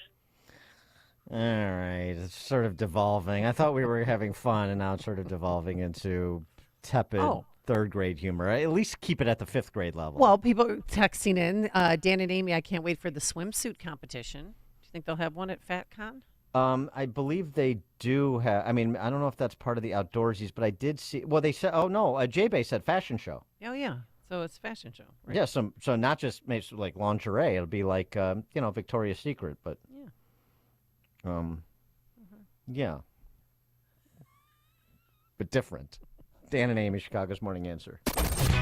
This is Chicago's Morning Answer. Your show keeps me alive during the week. There's nobody I'd rather listen to between 5 and 9 in the morning than you guys. On AM 560, The Answer. Well, I've been taking it for some time. We saw the ad, and we thought we would give it a try. And I noticed after the first month, we just felt better. I told my doctor, too, and she said, this sounds like a really good product for you to be taking. We plan to take it for life. I ran this by my doctor. I always run it by her, everything I take, and I told her I've been taking this for a while. Is this okay to take? She goes, oh, this is wonderful for you to take. Keep taking it. She goes, I approve this. This is very good. So she said, yes. She said, this is one thing you can take that's very good. I'm not going to stop taking Balance of Nature. Step into the new year with a new you. Go to balanceofnature.com and sign up as a new preferred customer to get 35% off your first order, plus a free fiber and spice supplement. Go to balanceofnature.com or call 1-800-246-8751 and get this exclusive holiday offer by using discount code Chicago. Signature Bank is Chicago's fastest growing independently owned business bank. Your business and your money are in good hands with Signature Bank. I'm Dan Proft, and I know this because Signature Bank is my business bank. Hi, I'm Nick Philippus, co-owner of Joe Donut and a proud customer of Signature Bank. We're a locally owned artisan donut shop that focuses on chef-made small batch and craft donuts. We have 7 locations around the Chicagoland suburbs, with an 8th location coming soon. After opening our original stores in Glenview and Niles, we came to Signature Bank for financing for our new Mount Prospect location. From PPP and material delays in construction, Signature Bank was flexible and truly a banking partner that a small business like ours hadn't experienced before. Even their fraud department was able to stop a $30,000 fraudulent check from clearing our account. That allowed us to focus on selling donuts, knowing Signature Bank had our back. Signature Bank helps local businesses succeed. Let Signature Bank turn your business vision into reality. Visit signaturebank.bank. Member FDIC, Equal Housing Lender. Are you ready for an adventure of a lifetime? Journey with me, Dr. Sebastian Gorka, on the Patriots Alaska cruise this summer. It's an incredible opportunity to engage with me and other like-minded patriots on an epic 7-day cruise over 4th of July weekend. Witness the untouched wilderness of Alaska while discussing America's future. What could be better? Join me from June 29th to July 6th. Call 855-565-5519 or reserve online. PatriotsAlaskaCruise.com. Hi, this is Carl Amari. I'm Lisa Wolf. Join us every Saturday night beginning at 8 p.m. for all things entertainment on Hollywood 360. If you love classic radio shows, The Shadow, Jack Benny, The Lone Ranger, Dragnet, Gunsmoke, and many more, we have them for you on Hollywood 360. We'll also present trivia contests with prizes, showbiz news, celebrity interviews, games, and movie reviews. So don't miss Hollywood 360 every Saturday night beginning at 8 p.m. on AM 560, The Answer. At Forever Remodeling, we bring your kitchen dreams to life. Our expert team specializes in creating kitchens that blend precise craftsmanship with your unique style. From concept to completion, we'll work closely with you to ensure every detail is perfect. Don't wait to transform your kitchen into a stunning masterpiece. Visit foreverremodeling.com today to explore our portfolio and claim your free consultation, or call us at 847-809-3355. Your new kitchen is just a call away. AM 560, The Answer. By the way, the FatCon also features a class you could lead, self-love yoga. Amy. Oh. Yeah, so you could, get in good with some of your larger folk out there. Yeah, they're going to love that, Dan. Showing some love to your body and mind. Yeah. All right, coming up on Chicago's Morning Answer. We'll talk Chicago leading the nation in murders. There are nearly 200 names. I'm Dave Anthony, Fox News, many of them well-known people listed in court documents released by a judge in a case related to Jeffrey Epstein, a wealthy financier turned sex offender who committed suicide before going on trial for sex trafficking minors. Being on the list, I want to say, is not an indication of any wrongdoing. Perhaps the most notable name belongs to former President Bill Clinton. He's described as a key person who can provide information about his close relationship with Ghislaine Maxwell and Epstein. Then there's this from Joanna Soberg. She's one of many women who accused Epstein of abuse. Quote, Joanna testified Jeffrey told her Clinton likes them young, referring to young girls. Well, that's Fox's Eric Shawn. He referenced Maxwell. She's in prison, convicted of helping Epstein's trafficking. Former President Clinton has said in the past he had no knowledge of Epstein's crimes. Former President Trump's name is also in those documents. Now, his campaign has appealed to the U.S. Supreme Court to undo a Colorado court ruling now on hold, aiming to take him off the ballot in that state, claiming he's disqualified under a constitutional provision for leading an insurrection, the Capitol riot. But Trump lawyer Alina Habba tells Fox, you can't call someone an insurrectionist that never did an insurrection, that's never been guilty of an insurrection. It's un-American, it's ridiculous, and it's frankly election interference at its finest. There's a similar ballot attempt in Maine also being appealed. An airstrike in Iraq has killed a high-ranking commander of Iran-backed militia. No word yet if the U.S. launched it. Iran's vowing to retaliate for the bombings yesterday that killed 84 people during a ceremony honoring the late general killed 4 years ago in an American drone strike. The U.S. denies Iran's claims America and Israel carried out the bombings, and Israel's also facing retribution for the killing of a senior Hamas leader in Lebanon. Hezbollah leader Hassan Nasrallah saying the killing will not go unpunished, raising fears of regional escalation. His organization's been firing rockets across the border since the war in Gaza began. That's Fox's Jonathan Savage. America's listening to Fox News. 25 degrees at 7:02 on AM 560. The Answer, good morning. I'm Mike Scott. A rideshare driver critically wounded in a shooting and attempted carjacking on the west side. It occurred around 10 p.m. last night in the 900 block of North LeClaire. A landmark racketeering trial. Former Illinois House Speaker Michael Madigan is being delayed 6 months.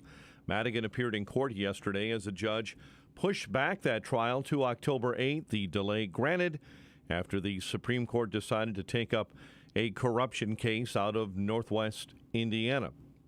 The state of Illinois is adding an intake center for migrants who cross the border illegally and are arriving in Chicago. The city demanding charter buses arriving will include will be headed for that intake center, where there are 6 heated tents now under construction. A Plainfield man accused in the stabbing death of a 6-year-old boy appeared in court Wednesday. The father of Wadia El Fayumi spoke through a translator outside the Will County Courthouse before the very short procedural hearing for his son's suspected killer. He was targeted because of his faith, because he was Muslim. And that is something we must confront as a society. Joseph Chuba faces murder, aggravated battery, and hate crime charges in that attack.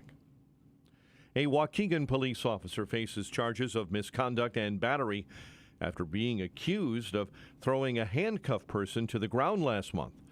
Officer Richard Tebbis was placed on administrative leave following the December 14 incident. 35 for Julius Randle in the Knicks win over the Bulls last night, 116-110. The Blackhawks are at MSG tonight to take on the Rangers. A pair of Bears headed to the Pro Bowl. Defensive end Montez Sweat and cornerback Jalen Johnson. The news a service of Salem Surround, a local digital marketing agency. Go to surroundchicago.com today. We'll have a check of traffic and weather coming up next on AM 560. The Sean Thompson Show. Ruby Freeman and Shea Moss, they were seeking $43 million, but a court gave them $148 million in damage because she said she was afraid after Rudy Giuliani said there was wrongdoing at the election, or that they purposely committed wrongdoing. We are not to question the most obvious election theft in American history. The Sean Thompson Show, weekday afternoons at 4 on AM 560. The Answer. When you're in the market to buy or sell a home, commercial property, or even vacant land, let attorney Susan J. Kim step in. She's reliable, responsive, personable, and extremely thorough when helping you deal with an otherwise stressful transaction. Attorney Kim leads with her values and is committed to providing legal services with excellence. To contact Attorney Kim, visit sjkimlaw.com. That's sjkimlaw.com. Whether it's drafting agreements, negotiating contract terms, or closing on a property, Attorney Susan J. Kim can do it all. Over 10 years of experience and her wealth of knowledge tackling complicated legal negotiations and breaking them down into a smooth, easy-to-understand process is what she does best. So let attorney Susan J. Kim step in. To schedule your legal consultation today, visit sjkimlaw.com. That's sjkimlaw.com or call 847-906-3166.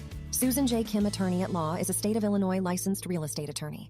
Traveling for the holidays? Well, Pure Talk has you covered because they just added international roaming to over 30 countries. And here's the best part, there's no rate increase at all. Now, Pure Talk still saves the average family almost $1,000 a year with talk and text and data plans starting at just $20 a month. Now, from your cell phone, just dial pound 250, say the keyword save now, make the switch, and do it now. You'll save an additional 50% off your first month. Pound 250, keyword save now, and start saving on your wireless right now.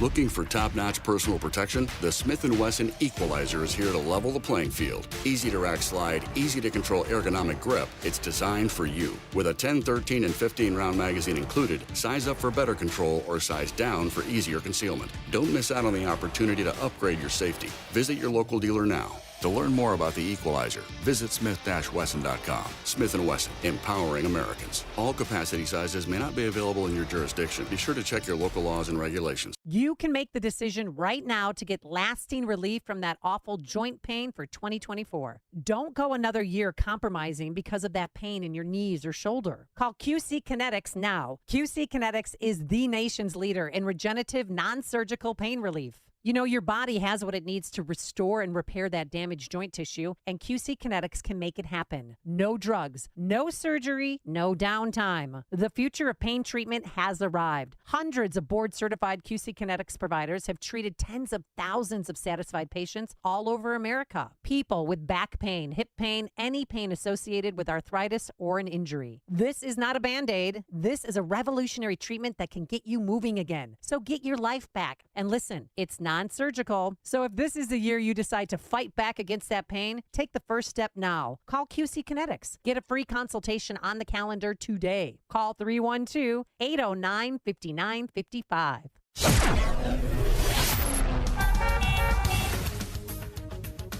7:07. Let's get an update on the roads. Team Hochberg Traffic Center time will start on the Kennedy Express. Outbound near Ohio, you've got a jam and delays out to the airport. Inbound I-25, inbound from 390 into the old post office. Ike outbound, an accident outbound just west of Mill Road. Outbound Stevenson, an accident with a right lane blocked. Outbound between Harlem Avenue and Willow Springs Road. Actually, it's two separate accidents causing big delays. One involves a semi, the other involves a vehicle facing the wrong way. Inbound Dan Ryan, you're jammed up between Pershing Road and the Chinatown feeder, 14 minutes in from 95th. Chicago's Morning Answer with Dan and Amy continues next. Now your official Chicagoland weather forecast from the AM 560 Weather Center. Here's our meteorologist, Steve Williams. Some clouds to start, a little bit of sun later on today, high 36, clear tonight, low 27. Cloudy day tomorrow, the high 37, and then clouds and a few flurries on Saturday, the high Saturday 36. I'm Steve Williams on AM 560, The Answer. Currently 25 at O'Hare. Your next news update is at 7:30. Chicago's Morning Answer continues next on AM 560, The Answer. Now, from the Signature Bank Studios, this is Chicago's Morning Answer with Dan Proft and Amy Jacobson on AM 560, The Answer.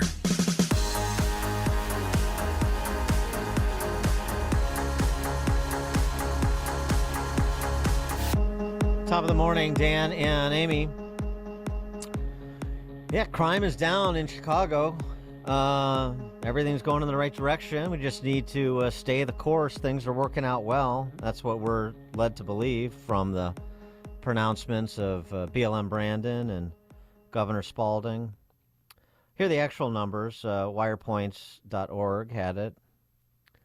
According to police CompStat reports, homicides in 2022, 709. Homicides in 2023, 617. HeyJackass.com had it at 644. I sort of trust Hey Jackass more. But regardless, we'll go with the CompStat numbers. That's fine. So down 13%. Oh, my gosh, down 13%. Brandon Johnson's policies, the continuation, because BLM Brandon's a continuation of Lightfoot. The Lightfoot to Brandon Johnson, it's working. This is great. We should be celebrating, Dan. And in reality, Chicago still led the nation in murders in the aggregate number. It was second among cities with more than 1.5 million in population on a per capita basis behind Philadelphia. It almost had more murders than New York and L.A. combined, despite the fact that that's 12 million in population compared to 12 million plus compared to Chicago's 2.66. So, I mean, it's almost 6 times the population, New York and L.A., and we had just a few less murders than New York and L.A. combined. But it's a national problem. It's everybody's problem. It's nobody's responsibility. That's what we're supposed to believe. And also, of course, we're only supposed to look at crime categories that go down. We're supposed to ignore carjackings, assaults, rapes, and other metrics that are, of course, traumatic for the victim, that speak to a lawlessness in Chicago and Cook County and increasingly Chicagoland under the Pritzker Purge Law. We're supposed to ignore all that. Just focus on what we say you're to focus on. Well, I mean, I understand, because Jelly Belly and BLM Brandon know their audience. They know how Chicagoans love their beautiful lies, so they'll keep telling them. For more on this, we're pleased to be joined by Theo Hardiman. He's the executive director for Violence Interrupters, NFP, and he has a book out entitled Interrupting Gun Violence, the Public Health Approach. Theo, thanks for joining us again. Appreciate it. Oh, it's an honor to be on the show with you and Amy, Dan. So tell us what you think about the data that's come out and the characterization of that data from Chicago and Illinois political leaders. Well, basically, I'm really happy to see that you put them numbers out there, because Chicago continues to struggle with this gun violence issue, because the reality is that Chicago has more homicides than any other city across the United States every year, even though they may say that homicides are down like 13% or whatever the case may be compared to last year. And like you said, also, a lot of times people in the administration or people in power per se in Chicago, they may talk about when homicides may be down, but nobody wants to really talk about how carjackings are up, robberies are up, auto theft is up right now. And then when you talk about the numbers, the numbers do not mean anything to the victims of gun violence. It's good to just mention numbers, but the reality is that criminal justice reform has backfired on the victims of crime here in Chicago. A lot of times, the young guys do not even fear the police right now, based on some of the policies that are out there, like the no chase policy. Police cannot chase on foot or in their cars; they have to use their discretion. But the reality is that people are not in fear of the police right now. People are being robbed, sitting down in restaurants with their families. People are being robbed all across the city of Chicago, and a lot of the guys that are committing these crimes, they're jumping out of cars, 4 or 5 people together with masks on. You know, I had a press conference a couple of years back saying we need to really make it against the law to wear full-face ski masks. And nobody really picked up on it, but a few other states have jumped on it, like a few other cities, like San Francisco, Philadelphia, and even in some parts of Baltimore, you cannot wear full-face ski masks now, because that's a real serious issue, if you ask me. It's like somebody jumping out of a car and you're in the middle of a horror movie or something like that. So, yeah, the numbers are really good that you put out there. The reality, put it like that, the reality of what's really going on in Chicago. And so the approach that you've heard from BLM Brandon when he rolled out his new public safety plan a few weeks back before the end of the year, and it was, funding for this and funding for that, including so-called violence interrupter organizations. And it's just a matter of root causes, and it's a problem of disinvestment on the west and south sides. Basically the same rap that we've heard from the last several mayors, and nothing's changed. As you say, that's 12 years in a row that Chicago has led the nation in murders in aggregate. Yes.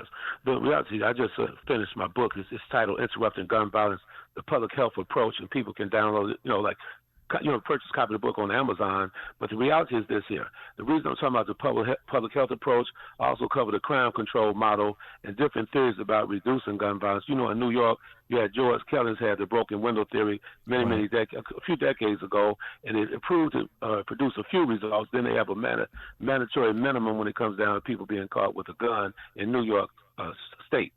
So the reality in Chicago, and the reason I'm pushing the public health approach, because we look at it like violence spreads as an infectious disease.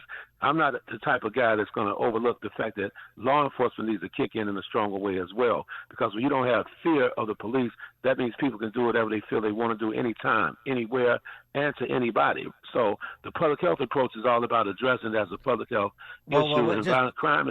Just sorry to interrupt, but just on that police, I mean, that's not what Brandon Johnson is saying. He's not saying we need to make sure people have a healthy, you say fear, I would say healthy respect for police, and they know that if they commit a crime and the police respond, that they're going to be arrested and the police aren't to be trifled with and so forth. That respect/fear, healthy respect, however you want to describe it. That's not what Brandon Johnson is saying, is it? No, not right now. And a lot of times people are using violence interrupters, but I own the patent on violence interrupters, so they shouldn't really be using it because they're pretty much like, I'm the guy that's the violence interrupter. And, I created it back in 2004, the model, the public health model in 2004, when I used to serve as the director of Ceasefire Illinois. If you go back to 2004, not meaning to go way back there, but the reality, we helped reduce gun violence by 25% back in 2004 when I created the violence interrupters and when we pushed the public health approach. And then law enforcement, they began to work the best that they could work as well. But in my book also, I cover violence interruption stories, how I stopped killings on the front end, how we mediated conflicts and got guys to come to the table and work out their issues. So it's a lot of good information. Then we talk about structural trauma, how hurt people hurt other people. And due to a lot of trauma, people are just kind of messed up, a certain segment of the population, because I don't want to go into thinking everybody's kind of messed up like that, but about 80% of the gun violence takes place in the African-American community. Now, Right. One thing about it is this here. There needs to be a cultural shift in the African-American community, because it's not all just about violence prevention or law enforcement. We need to change the culture in the African-American community when it comes down to my people hurting one another. I talk about that a little bit in my book as well, because it's okay. It's the norm for people in our community to hurt one another, and that's a small percentage of our population as well. We have over 800,000 African-American people live in Chicago, but gun violence has been a real issue, because when you look at the news, it's always about gun violence. Somebody's being shot and killed in the African-American community. Yeah, but aren't the parents culpable for any of this, how they raise their kids? The parents, Amy, that's a good question. The parents are definitely responsible to a degree. Let me say this. Let me clear it up for you as well. What happens, that sounds good in theory, but in practice, young kids can grow up in a real nice household, but around in the community surrounding them, it may be problematic. So they give in to peer pressure a lot of times, and they give in to what's going on around them. So, yeah, the parents, it's definitely important to have a strong foundation, because there's old saying, if you have to look beyond your dinner table for a role model, you may find yourself lost already. So that's true, and the parents need to step up a lot more. But it's kind of hard out here because the community dictates a lot of negative behaviors. To a degree in the music, a lot of people access to guns. Access to guns is like an abundant field. You can go out and purchase guns just like you buy a pair of gym shoes. We got to do a better job at intercepting the illegal gun traffic as well. Well, I mean, the demand finds the supply. So, in terms of this cultural shift that you're talking about, of course, I agree. So how does that happen? I mean, certainly the family is a start, but then you talk about sort of the larger environment in certain neighborhoods or certain segments of certain neighborhoods, and how it's a small percentage, but that small percentage is dominating the larger population, it would seem. So, I mean, Beal and Brandon and every mayor before him, their answer has been throw money at influential people on the west and south sides and pour more money into this transfer payment program and that transfer payment program. Doesn't seem to be working, so what else should we do?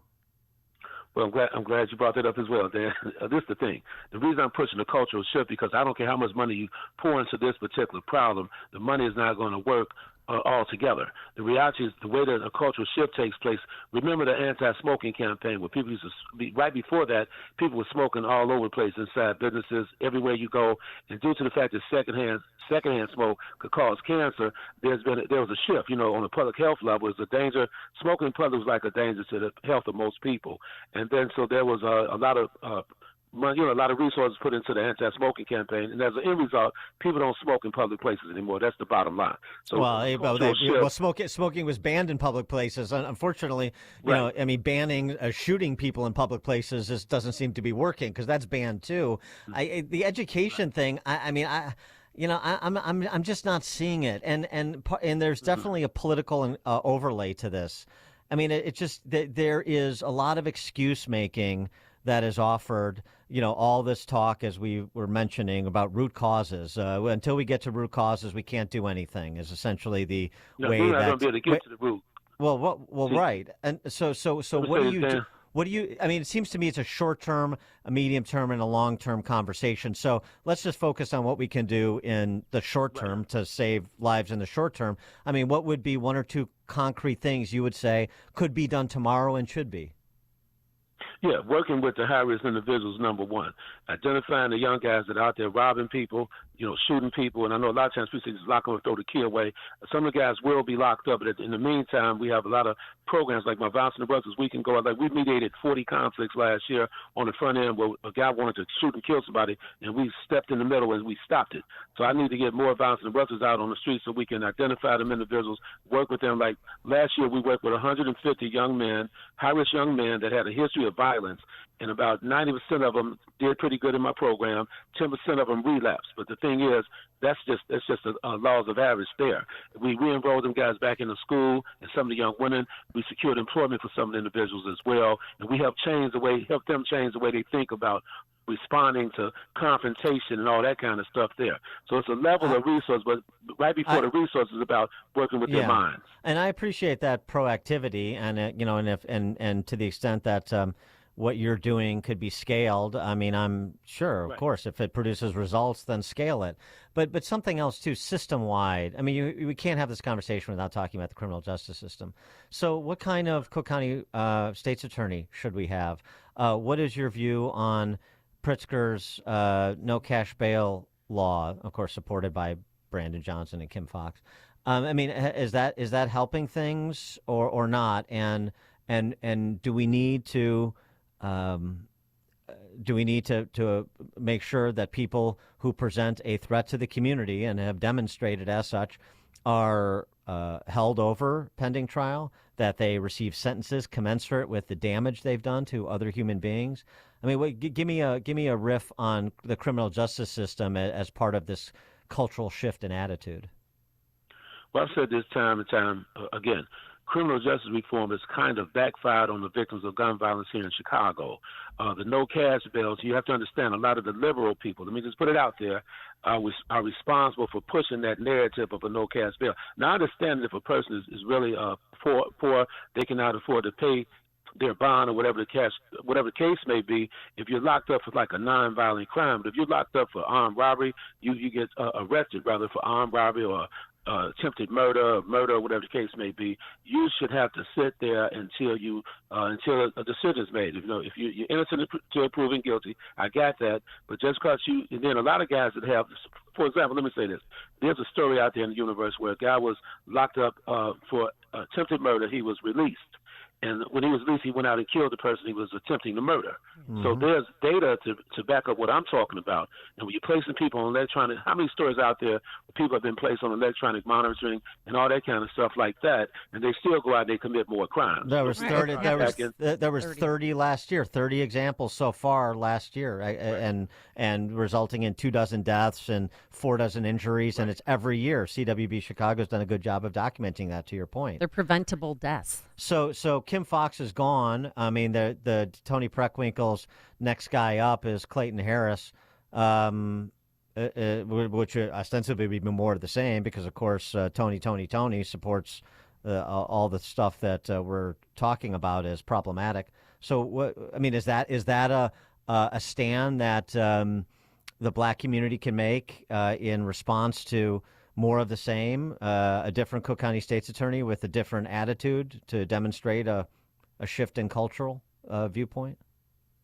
I don't believe any of the candidates running for state's attorney here in Chicago, Cook County rather, have a real in-depth understanding of what I mean when I talk about a cultural shift, because a lot of times their mind is just strictly focused on being punitive or whatever the case may be. But that's not in Cook County, because the people are not being punitive. Kim Foxx did a lot of work when it comes down to exonerating people that were wrongfully convicted, but she had a very dismal track record when it comes down to pushing for justice and on the prosecution side. I think some of her biggest failures was trying to be too connected to the machine. And she made a lot of, she actually, like the Justice Smollett situation, a perfect example. She did a favor for somebody, and next you know, she got caught up in a bunch of mess. But that was just the tip of the iceberg, because a lot of people just don't, a lot of criminals per se, they just don't fear the criminal justice system. They don't fear being prosecuted or anything like that. Right. And why would they go take a minimum wage job, which is pretty high now? I think it's $14, when they can be selling drugs or selling weapons and making money in cash, tax free. I mean, how do you convince that person to get back into like what they should normally be doing? But on that too, I mean, just to add, we've been saying that forever, and that dynamic has existed forever, and it exists all over the country. And yet Chicago somehow has it worse than everywhere else, and it continues to have it worse. It's been worse for a long time than everyone else, just about, and it continues to be. So there's something else going on specifically in Chicago that isn't going on in L.A., New York, New Orleans, and elsewhere. Well, what I'm talking about, that's what I'm talking about, a cultural shift. But let me be clear with your listeners there. If you're, I don't care if you're 14, 15 years old, all the way to 80 years old, if you decide to pick up a gun and go hurt somebody and carjack somebody, that means in your mind you're willing to accept whatever comes your way. We have to stop being real nice when it comes down to people pulling out guns on people and breaking the law. That's number one. And the young guys told me this. I volunteer in the Cook County Jail every Friday morning. I meet with the young guys. I work with that population. So I'm basically echoing what some of the young guys are telling me. They're saying to me, look here, if I made a decision to do this, I have to deal with it. Definitely I want to be free from jail, no doubt about it. But the reality, I decided to break the law and commit that crime. And we have to take it just like that. Too many people are being too, what you might say, trying to overanalyze situations. Yeah, but when you talk to them and you say, why did you make that decision? What do they say? Well, they make the decision. It's not even based on poverty, believe it or not. Some people make. I believe it. It's based. Some guys are just out there. They giving it peer pressure. They call it like exciting for them to go carjack somebody or pull a gun on somebody. So I had a young guy also told me you can give some guys, not all guys. So I don't want to just make a blanket statement. You can give a guy a job. His only job is to go to sleep. Some of the guys will wake up out to sleep and quit the job. Okay, this is coming from the voices of young guys that I work with on a regular basis. Wow. Don't get me wrong, Dan. And a lot of young guys are doing okay, because I don't want to make no generalized. No, we got it. You know what I mean? So the bottom line, you got to have credible messages that can go out and help change mindsets with these young guys. And during my career, I helped hire over 300 ex-offender type of individuals. So I believe in second chances. I don't want to come off like it's all about locking people up. I believe that everybody deserves a second chance. But in the meantime, if you break the law, if you get caught and convicted, you have to accept that no matter what anyway. Yeah, well, not everybody deserves a second chance. It depends on what you did. But I get I get your general attitude. No, I hear you. Tio Hardiman, Executive Director for Violence Interrupters NFP, his book he was mentioning, Interrupting Gun Violence, The Public Health Approach. Tio, thanks for joining us as always. Appreciate it. I appreciate you having me on. My website is violenceinterrupters.org, and I appreciate you very much, yeah. Thank you. And he joined us on our turnkey.pro answer line. Before you see it on TV, share it on Facebook, or read about it in the paper. Hear it here first. This is Chicago's Morning Answer on AM 560. The Answer. Ace Hardware in Oak Brook, Illinois seeks a senior project manager engineer responsible for managing the implementation of large technology and innovation projects across all distribution facilities in order to increase productivity, service, and quality. Frequent travel within the U.S., remote work option. Submit resumes to resumesrs@acehardware.com. That's resumesrs@acehardware.com. Reference job ID 121955 in the subject line. Man, you talk about hitting a grand slam, just feeling just incredible. And I mean, I haven't felt this great in years. I'm 52, and with these, wow. And I just appreciate, I'm impressed. I've never felt this great. I just want to say thank you to you guys. Honey, I am like a different woman. I mean, finally one day I kept seeing that commercial and I said, what the heck? What do I got to lose? I started feeling a little bit better. So I got my sister on them. I got my daughter on them. I can't say enough about them. I really can't. Those commercials that you all do is the truth.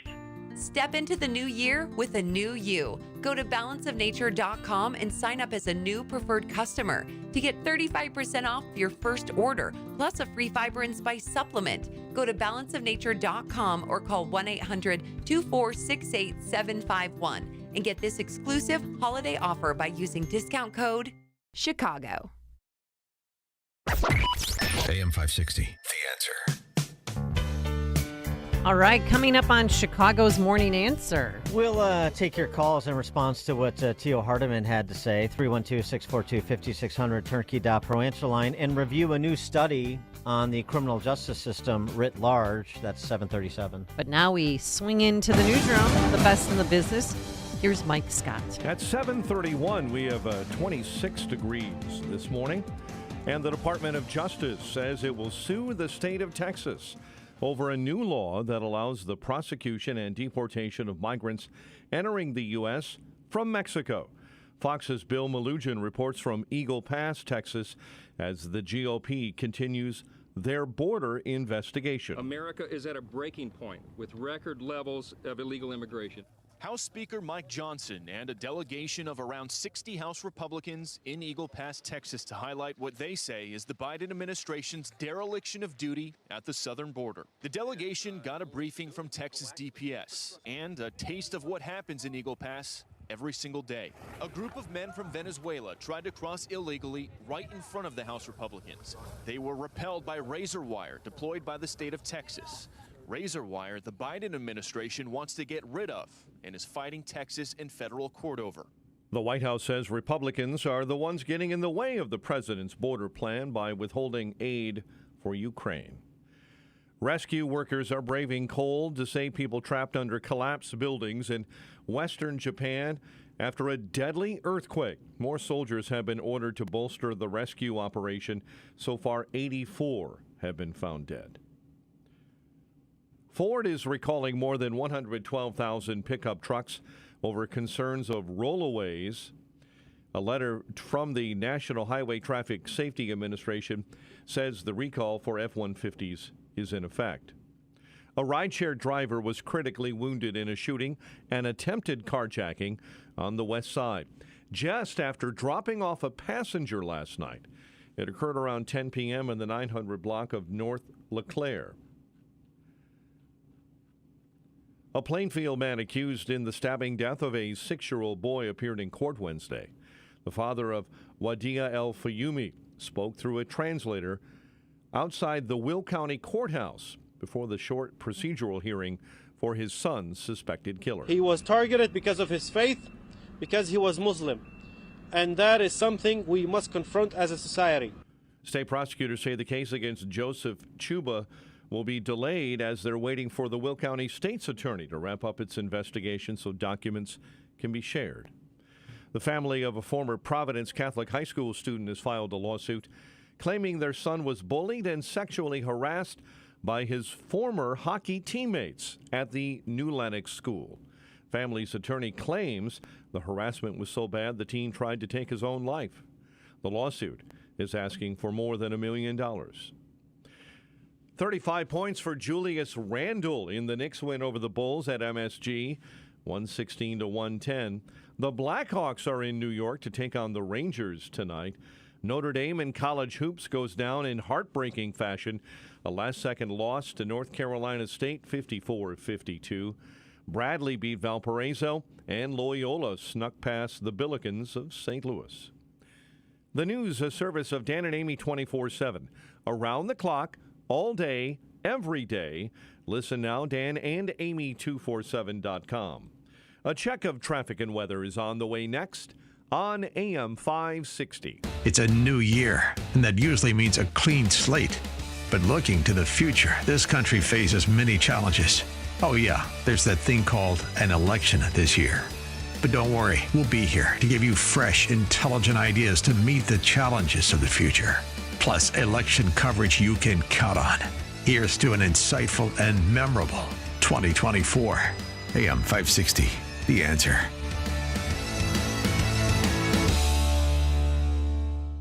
Attorney Joe Cordell. Business owners and professionals face special challenges in divorce court. In addition to everything else going on, they have to contend with allegations that they are earning more than they are, coupled with claims on their business or practice itself. Clients with assets depend on their divorce lawyer's skills in these matters, and that's why it's so important to hire someone that has those skills. Schedule an appointment with one of Cordell & Cordell's Springfield area attorneys. 2815 Old Jacksonville Road, Suite 103, Springfield, Illinois, 62704. Happy New Year from Ira Antelis and all my friends at 120 Life. Lowering your blood pressure is a commendable, health-conscious New Year's resolution, one you should be proud of. 120 Life is here to help you with 5 tips. First, cut back on your salt intake. Excess salts contribute to high blood pressure. Second, exercise regularly. It will help you lose weight and improve your cardiovascular health. Third, cut back on smoking, alcohol, and caffeine, or eliminate them altogether. Fourth, eat balanced diet rich in fruits, vegetables, whole grains, and lean proteins. And lastly, drink 120 Life, a juice drink and a powder mix that lowers your blood pressure naturally without the side effects of pharmaceuticals.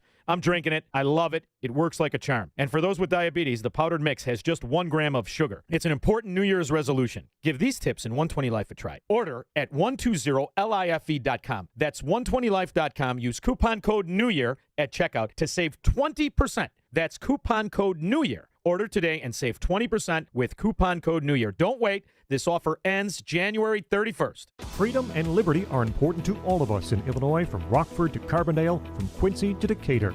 If you're looking for civil, intellectual conversations with those shaping the future of freedom, try the Future of Freedom podcast with me, Scott Bertrand. We speak with leaders across the country in the greater conservative and libertarian movements. In-depth conversations about where the next intellectual battles will happen across the country. It's the Future of Freedom podcast. Find it at americastalking.com or wherever you get your podcasts. Imagine what your future looks like. Is the picture a little blurry?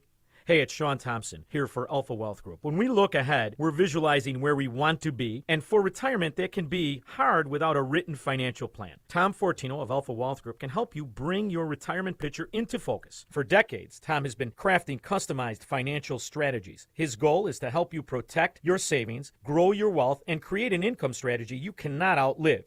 If you're nearing or already in retirement, it's time to get your plan on paper. So bring your readers and let's take a look at it closely. Call Tom at 630-934-1855 and schedule a complimentary retirement consultation. There is no cost. There is no obligation. This is a chance to get a clearer view of your retirement. The number again is 630-934-1855 or visit alphawealthgroup.com. And listen to the Alpha Wealth Hour Saturday mornings right here on AM 560 The Answer. Advisory services through Retirement Wealth Advisors, LLC, and SEC Registered Investment Advisor. Insurance and annuities offered through Alpha Wealth Group, licensed in Illinois. Think O'Reilly Auto Parts for all your car care needs. Get the parts and service you need fast from the professional parts people at O'Reilly Auto Parts. 7:38. Let's get an update on the roads in our Team Hochberg Traffic Center.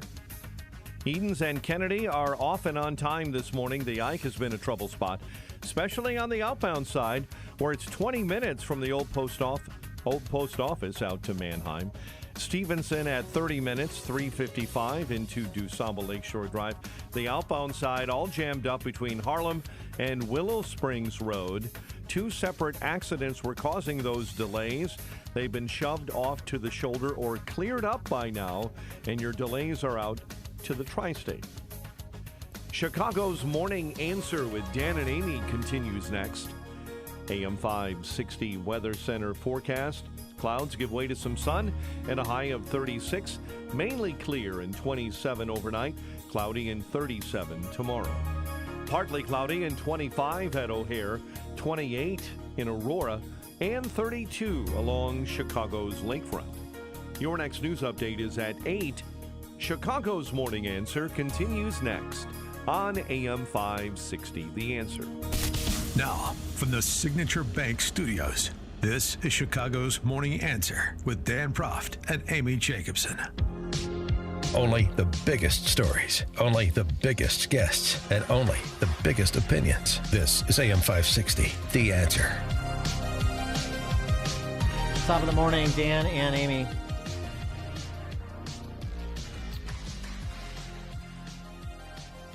talking about the conversation we had with Theo Hardiman and the violent crime that's endemic to Chicago and increasingly Chicagoland. More evidence that Pritzker's Purge Law, the so-called Safety Act, which is, as most of these legislative measures are, an antonym to its impact. The title is an antonym to the impact. Less safe. Jason Riley brings us a new study from two Stetson University sociologists. The notion that the U.S. criminal justice system is stacked against black people has gained currency since the death of George Floyd, which we now have to look at in new light, thanks to that Fall of Minneapolis documentary. I love that. It's on YouTube. You can watch it for yourselves. Rumble as well. Yep. In case it gets taken off of YouTube, which is not unlikely. Riley, over at the Journal, continues, it's often cited, the death of George Floyd, as a basis for everything from ending cash bail and closing prisons to legalizing drugs, decriminalizing petty theft, and offering reparations to the descendants of slaves. Right, everything that's happening in Chicago and Illinois, and all the things that should be undone if we were serious about taking concrete steps to make the region safer. Two Stetson University sociologists, Christopher Ferguson and Sven Smith, analyzed 51 studies on sentencing disparities published between 2005 and 2022. And they conclude the following.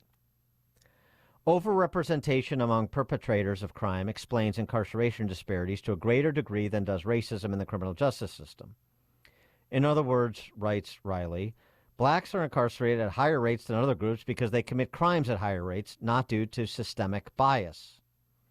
Some of the studies found that, quoting the studies, race had little clear impact on criminal adjudication, while others found actually that black defendants received more lenient sentences than whites. The authors note that, quote, better quality studies were less likely to produce results supportive of disparities, which raises the possibility that conventional wisdom about race and criminal justice is not only misguided, but also drawing on sloppy research. Again, back to the study, our results suggest that for most crimes, criminal adjudication in the U.S. is not substantially biased on race or class lines. Even for drug crimes, there appear to be very small race differences. These findings do not mean there is not potential for bias in other areas, such as police treatment, arrests, other outcomes. But overall, perceptions of bias in U.S. criminal adjudications do not seem proportionate to the available evidence. And by the way, this is exactly what Roland Fryer, the economist at Harvard, found when he looked into this as well. Roland Fryer, black man, and said of his findings, I went in expecting that the data would prove my sort of disposition on the issue, which was, yes, there's going to be some evidence of racial disparities, and I came out without the evidence to support it, to support that belief. So I had to change my belief because the evidence doesn't support it. Yep. And the evidence doesn't support the things that have been done in Chicago and Illinois based on that same predicate, that structural racism is endemic to the criminal justice system as it's, wired into America's DNA. It's nonsense. This is, times change, people evolve or devolve. It happens both. It's unevenly distributed. And as Shelby Steele has said, structural racism in this country is over. Are there racists that still exist? And do you have racial incidents as one-offs? Of course. 330 million people in the country, 2.6 in Chicago. You're going to have instances, particularly in a city that's as de facto segregated as Chicago is, the worst in the country. And by the way, who's lorded over that de facto segregation? Yeah, right. Yeah. Socialists. Anyway, systemic racism is over. Stop it. And I wish people would take the evidence and speak succinctly on it, because it would make for not only a more collegial society by marginalizing these race hustlers, but also a safer one, because people wouldn't be buffaloed into supporting policies that make them less safe, which is exactly what the Illinois electorate did. 312-642-5600, turnkey.pro answer line, 64636DA, turnkey.pro text line. It's just sad that it takes getting mugged in reality, not mugged by reality. In reality, yeah. In reality, to awaken people. This guy, who's I guess an independent journalist in Chicago, tweeted at me his story. Just wanted to share it. Just another story. I mean, again, actually, as Theo Hardiman said, you got to get beyond the data and tell the stories too, and I agree with him. So this is an open letter to BLM Brandon, members of the city council, Cook County State Attorney Kim Foxx, his congressman Mike Quigley. This guy's name is Richard Pollardy. He says he's an independent journalist who's resided in Chicago most of his adult life, lived in Ravenswood, Logan Square. He now lives in North Center neighborhood. Violently mugged while walking in River North Saturday, September 23rd during the early hours of the morning following a dinner with my brother. I had intended on walking through the loop and catching the Brown line going north in order to get home. However, the Brown line was operating with nearly a 40-minute delay. So I decided rather than splurging on an Uber immediately, I would walk toward the Chicago stop in the hope that a train might miraculously arrive by the time I got there. He, talks about walking the city. It's something that he likes to do, particularly at night, the architecture and the lighting and the river and, of course, all the stuff that we know. For most of my life, it's been safe with an exception where he was a victim of a hit and run 6 years ago. On that night, however, I found out the hard way it's no longer the case. While stopped at the crosswalk at Wells in Ohio, 5 men came up behind me, shoved me to the ground, stole my belongings, my backpack, my gym bag, my credit cards, driver's license, my keys, and cell phone.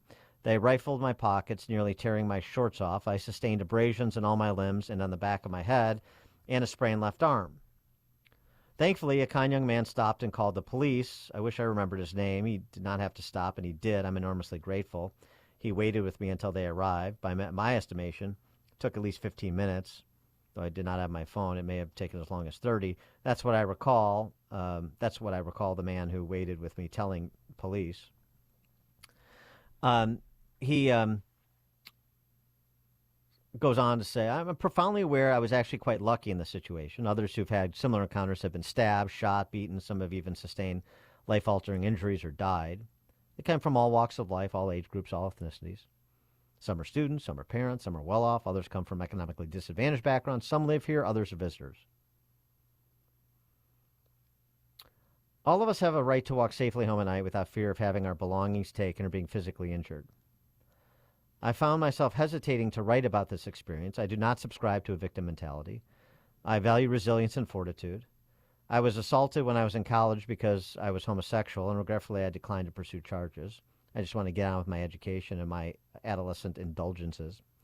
But I cannot stay silent about this when I know I have been treated unfairly and that many more have been treated even more unfairly. If by sharing a humiliating and unpleasant situation that affected me, I can move the needle even slightly in favor of greater emphasis on public safety, it will have been worth it. So, I don't know. We've talked about this before. Another Chicago story. You have empathy for the victims like this guy and every other victim, and you get riled up by how predators, particularly repeat predators, are treated by the criminal justice system. But it just doesn't seem to awaken enough people in Chicago and Cook County and Chicagoland from their slumber.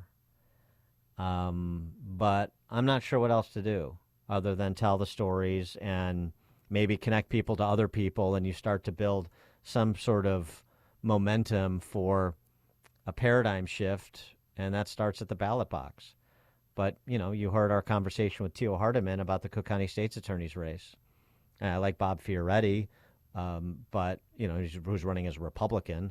What chance does somebody with an R in front of their name have in Cook County? Clayton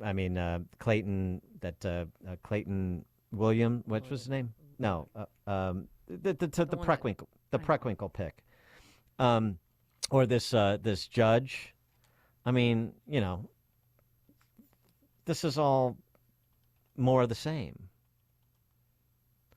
I don't think Fioretti would be more of the same, but again, what chance does somebody with an R in front of their name have in Cook County? You see some sort of epiphany happening between now and November?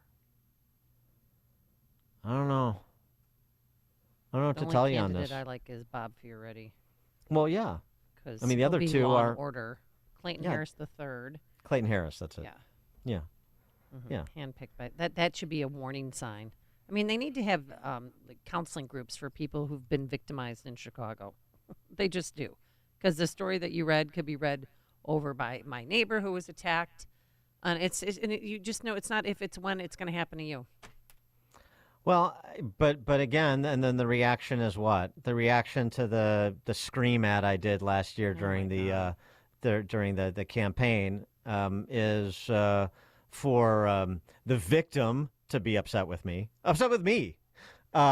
because I profile what happened to her. I didn't identify her, so on and so forth. But it's trying to wake people up. I would think that she would want people to wake up to what's happening in her leafy Lakeview neighborhood, where she was accosted by three guys who ran out of a car and jumped her. In broad daylight while she was just walking down the street.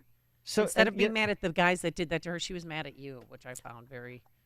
Yeah, well, and of course, and I got all this other moral indignation from all of these other awfuls and male impersonators in Chicago as well. The guy who gets winged by a bullet walking down the sidewalk with his significant other and says, yeah, it's just big city living. Right, it's big city living. I mean, you get shot. That's just the price of living in a big city. That's the attitude. Or the woman we brought you who said, I'm just going to go down in my basement and just pretend this isn't happening. She actually said that to a Channel 2 reporter. Well, and the family, the mom and daughter that were carjacked in their driveway in Beverly. And what do we know about them? And then robbed a week later. They stole their other car. And what do we know about them? I think the intel we had on them is left. Mm-hmm. So, and how about the shooting of Danny Golden, the cop in Beverly? And Beverly was going to lead the uprising against Fox and against and in the mayor's race and against Jelly Belly and against the Safety Act, and it didn't happen. I mean, come on. So, I mean, Teal Hardeman's talking about a cultural shift in the black neighborhoods, but the attitude adjustment needs to happen citywide, and I just don't see where it's happening at all, except in one-offs when people are, as I said, mugged in reality. Then sort of say, oh my gosh, the city's not the city it used to be. The city's not safe anymore. Now I realize it. I don't know. Dan and Amy, Chicago's Morning Answer. Connect with Dan and Amy on the AM 560 The Answer mobile app. Just text the word app to 64636 to download the app today. In Dinesh D'Souza's new blockbuster movie, Police State exposes the government's plot to control MAGA conservatives. These are anti-government. We have freedom of religion and freedom of speech. Violent extremists, and they must be dealt with. MAGA Republicans threaten the very foundation of our republic. Mass surveillance, censorship, and armed attacks. There's nowhere to hide. FBI, we have an arrest warrant. 15 marked units on my property. Military-styled soldiers pointing an automatic rifle at my head. Are we becoming a police state? It may be the Russia other people grew up in, but not my America. Directed by Dinesh D'Souza, Debbie D'Souza, and Bruce Shuey, Police State sounds the alarm. What we need is a person, and then we go find out what crime you did. How did we give the state this kind of power? Police State, they have their lists. Are you next? If they're coming for me, they're coming for you. Police State. Buy it or stream it now at salemnow.com. salemnow.com.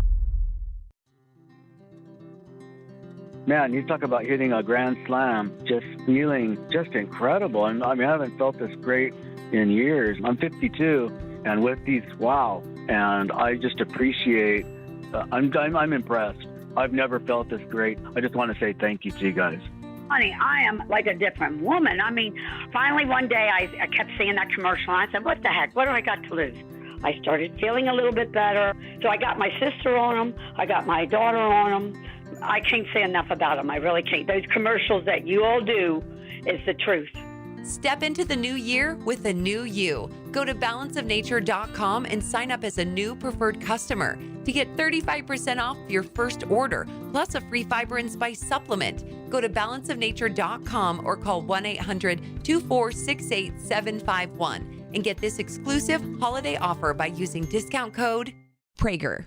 Hey, business owners, are you wondering how to grow your business? Do you need cash flow and a ready source for financing? Well, Signature Bank can help. Hi, Mike Gallagher here to let you know that Signature Bank's loan decisions are made locally by a team who knows your name, cares about your business, and is invested in your success. When you need advice about your business or even have a question, Signature Bank is there to help. There are no handoffs or call centers. This is a team that wants to get to know you and your business. That's why Signature Bank in Chicago is my bank. That's right.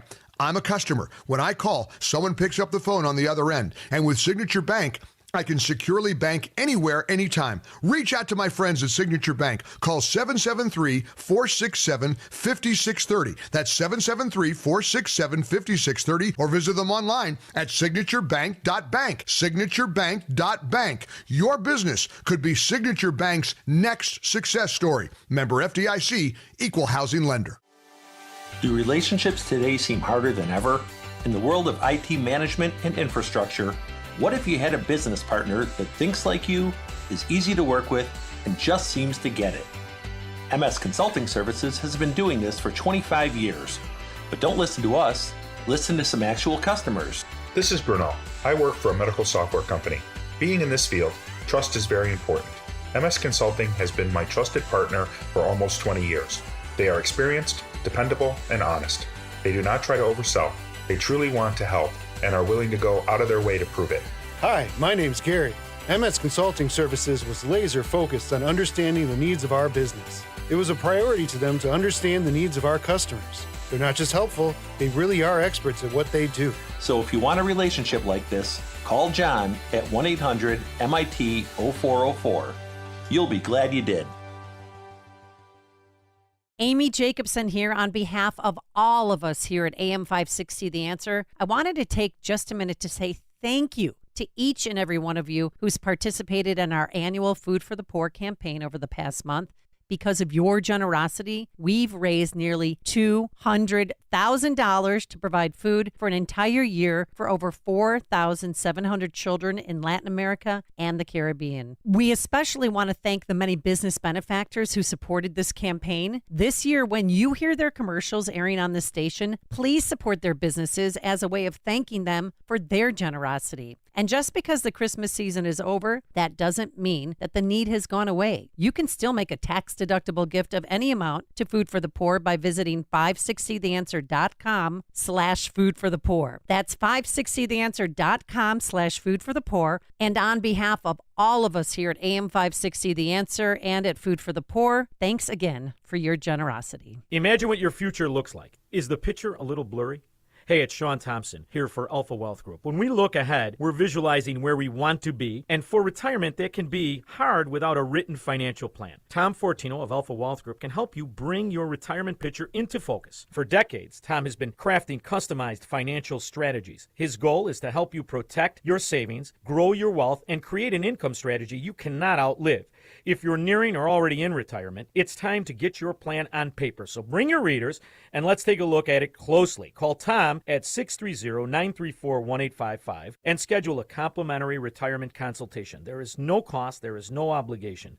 This is a chance to get a clearer view of your retirement. The number again is 630-934-1855 or visit alphawealthgroup.com. And listen to the Alpha Wealth Hour Saturday mornings right here on AM 560 The Answer. Advisory services through Retirement Wealth Advisors, LLC, and SEC Registered Investment Advisor. Insurance and annuities offered through Alpha Wealth Group, licensed in Illinois. AM 560, The Answer. All right, coming up on Chicago's Morning Answer. Your mom's governor there in Arizona, Katie Hobbs, is looking to go after the school choice program in Arizona. That's very interesting, very bold in support of the teachers' unions. A real opportunity for Republicans there. Maybe Republicans there can follow the blueprint of Wisconsin. We'll talk to C.J. Saffer, CEO of the Institute for Reforming Government, about how Wisconsin beat the left on school choice. That's at 8:08. But now let's head into the newsroom. Here's Mike Scott.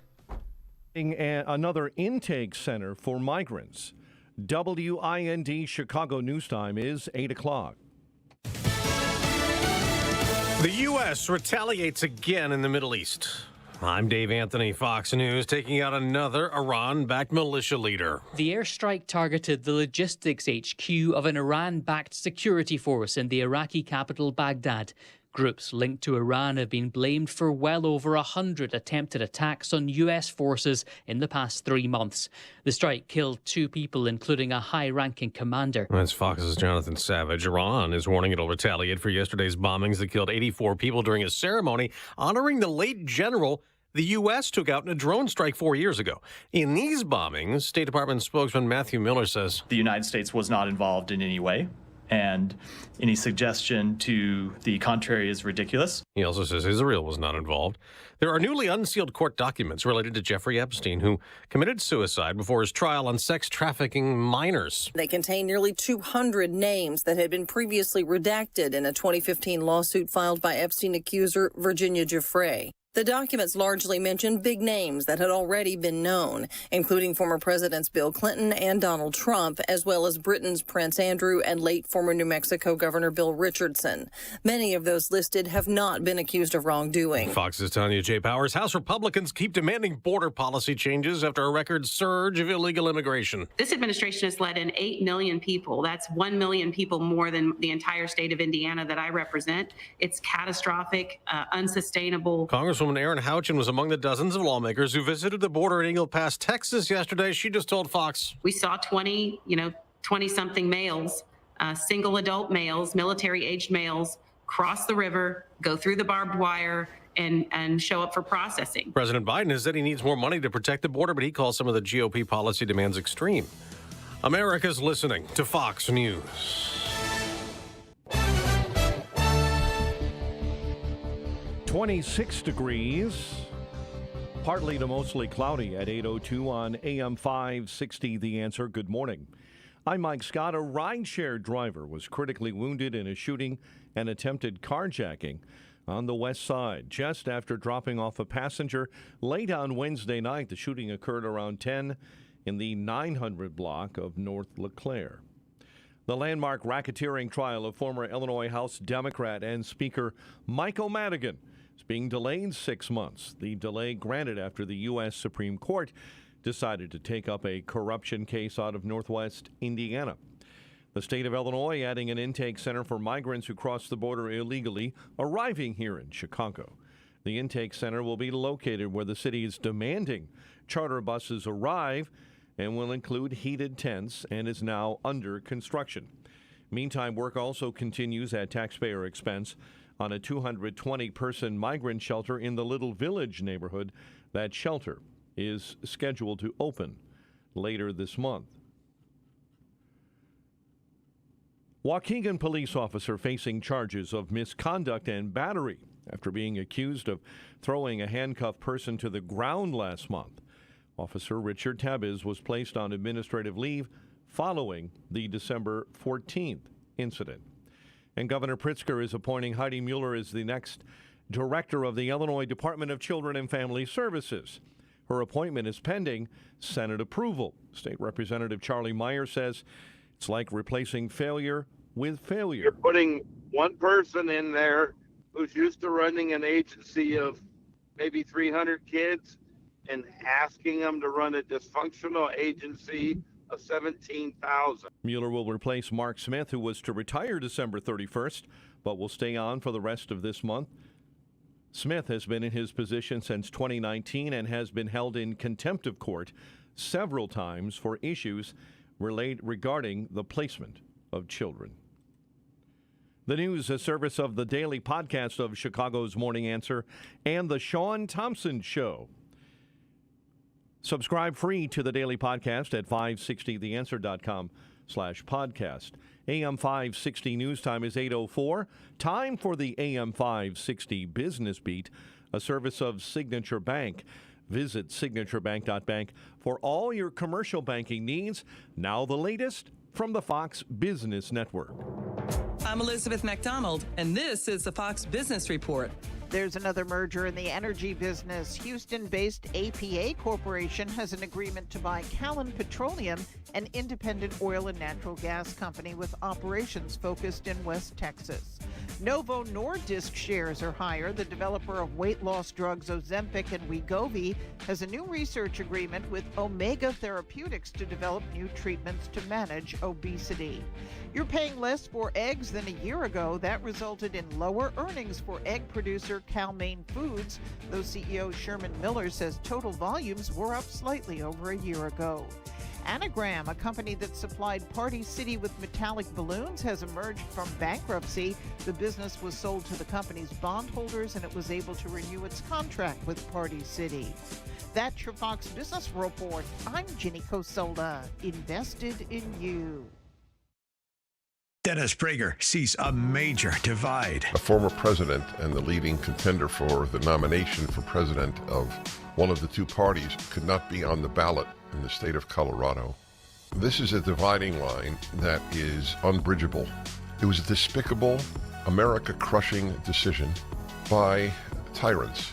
They're just tyrants. The Dennis Prager Show, weekdays at 11, right before Charlie Kirk at 1 on AM 560. The Answer. Urgent Camp Lejeune settlement message. On September 6th, the government announced it will soon begin providing fast, guaranteed settlements to Camp Lejeune Marines, families, and civilians. Awards will range between $100,000 and $550,000, with an option for higher amounts. If you or a loved one spent time at Camp Lejeune and suffered cancers of the bladder, liver, or kidneys, leukemia, non-Hodgkin's lymphoma, Parkinson's, or kidney issues, you may qualify for compensation and could be paid within 60 days after accepting your settlement, with your VA benefits fully protected. You may be entitled to a significant financial award for your Camp Lejeune claim, but you must act now. Call the James Harris Law Camp Lejeune helpline now to get the compensation you deserve. We're already fighting for thousands harmed by the water at Camp Lejeune. Call now or you may forever lose your right to be awarded a settlement between $100,000 and $550,000. For your free evaluation, call 800-299-7878. That's 800-299-7878. 800-299-7878. Traveling for the holidays? Well, Pure Talk has you covered because they just added international roaming to over 30 countries. And here's the best part, there's no rate increase at all. Now, Pure Talk still saves the average family almost $1,000 a year with talk and text and data plans starting at just $20 a month. Now, from your cell phone, just dial pound 250, say the keyword save now, make the switch, and do it now. You'll save an additional 50% off your first month. Pound 250, keyword save now, and start saving on your wireless right now. Looking for top-notch personal protection? The Smith & Wesson Equalizer is here to level the playing field. Easy to rack slide, easy to control ergonomic grip. It's designed for you. With a 10, 13, and 15-round magazine included, size up for better control or size down for easier concealment. Don't miss out on the opportunity to upgrade your safety. Visit your local dealer now. To learn more about the Equalizer, visit smith-wesson.com. Smith & Wesson, empowering Americans. All capacity sizes may not be available in your jurisdiction. Be sure to check your local laws and regulations. The Dinesh D'Souza Podcast, now available on the Salem Podcast Network. For the left, it's generally you open a door, and then if you notice that no one is pushing back to shut the door, you go right through it, and then you kick in the next door. If we offer no resistance, our past will basically be nothing more than a series of leftist incidents designed to overcome our past. Subscribe to the Dinesh D'Souza Podcast on Apple, Spotify, Google, YouTube, Rumble, or at SalemPodcastNetwork.com. Hear that? The soothing sounds of a bubble bath. And if you were here, you'd smell a single cedar leaf candle. But you're not here. Because your self-care happens out on the road, riding your motorcycle protected by Progressive. So if you ride, get back on the road and enjoy 24/7 roadside assistance from Progressive, America's #1 motorcycle insurer. And then take a shower, because it's fast, like your motorcycle. Progressive Casualty Insurance Company and affiliates. Roadside assistance may require comprehensive coverage. Not available in all states.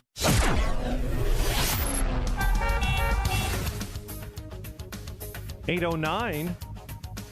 Let's get an update on the roads from the Team Hochberg Traffic Center. Inbound Kennedy, 20 minutes in, O'Hare into the Burns Circle interchange. Kennedy outbound stop and go, Lawrence to Sayre. Inbound Ike, 36 from 390 into the old post office. Still stop and go traffic on the outbound Ike. Right now, 18 minutes from the old post office outbound to Manheim. Tri-state stop-and-go traffic due to an accident being moved to the right shoulder. It's northbound between the Mile-Long Bridge and 47. Chicago's Morning Answer with Dan and Amy continues next. AM 560 Weather Center forecast. Clouds giving way to sun and a high of 36 today. At 8:10, it's time to call Permaseal, 800-421-SEAL. And time to check those morning temps.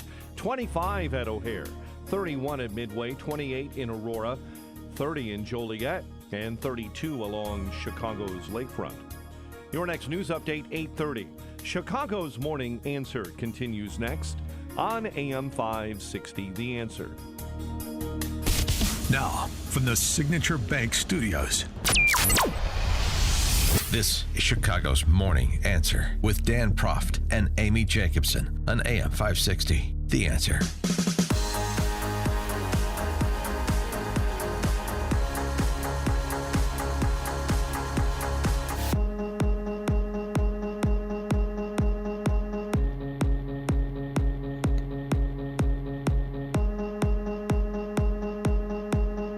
Top of the morning, Dan and Amy. Of course, last year was a dismal year in Illinois, even though it was a great year for school choice around the country, because thanks to, well, the choices that the Illinois electorate made to give Democrat socialists, and by extension their teachers union financiers, supermajorities in the General Assembly, and reelect one Governor Jelly Belly, combined with Republicans who exist in name only. The rhino term, Republicans name only, mean you're not really Republican. Republicans are not just are in name only here, they exist in name only. Where were they to be found? A little bit towards the end when it was well too late, and mostly in the Senate. But there was no appetite for the fight. And that includes by the school choice organizations that had led the fight when the tax credit scholarship was first enacted 5 years ago and signed by Governor Rauner. Where were they? Where was the campaign? Where was the profiling of the families and the kids who were the beneficiaries, as well as the 30,000 families and kids that were queued up to access tax credit scholarships? Oh, they sent a couple of buses to Springfield to get beaten up in a back alley by legislators who shined them onto their face and then, of course, do the bidding of the teachers' unions. People don't even make the connection between Governor Pritzker telling Chris Welch, the House Speaker, to kill the thing. Chris Welch being the governor's hatchet man, while he plays Pontius Pilate. Well, if they send it to my desk, well, no, I'll have to address it then. So he just took scholarships away from 10,000 kids. Lower income, minorities, mostly minority families. And now they're going to have to go to their neighborhood schools, right? And nary a crossword was said, other than here and a few other repositories. Big Shoulders Fund, the Cardinal, Empower Illinois. And then they're taking away selective enrollment. That's more choice. And I even I tweeted back at Stacey Davis Gates. I said, as a mother of two Chicago public school students, non-selective enrollment, I asked how these elite high schools are going to be accepting students in the future. And then she blocked me.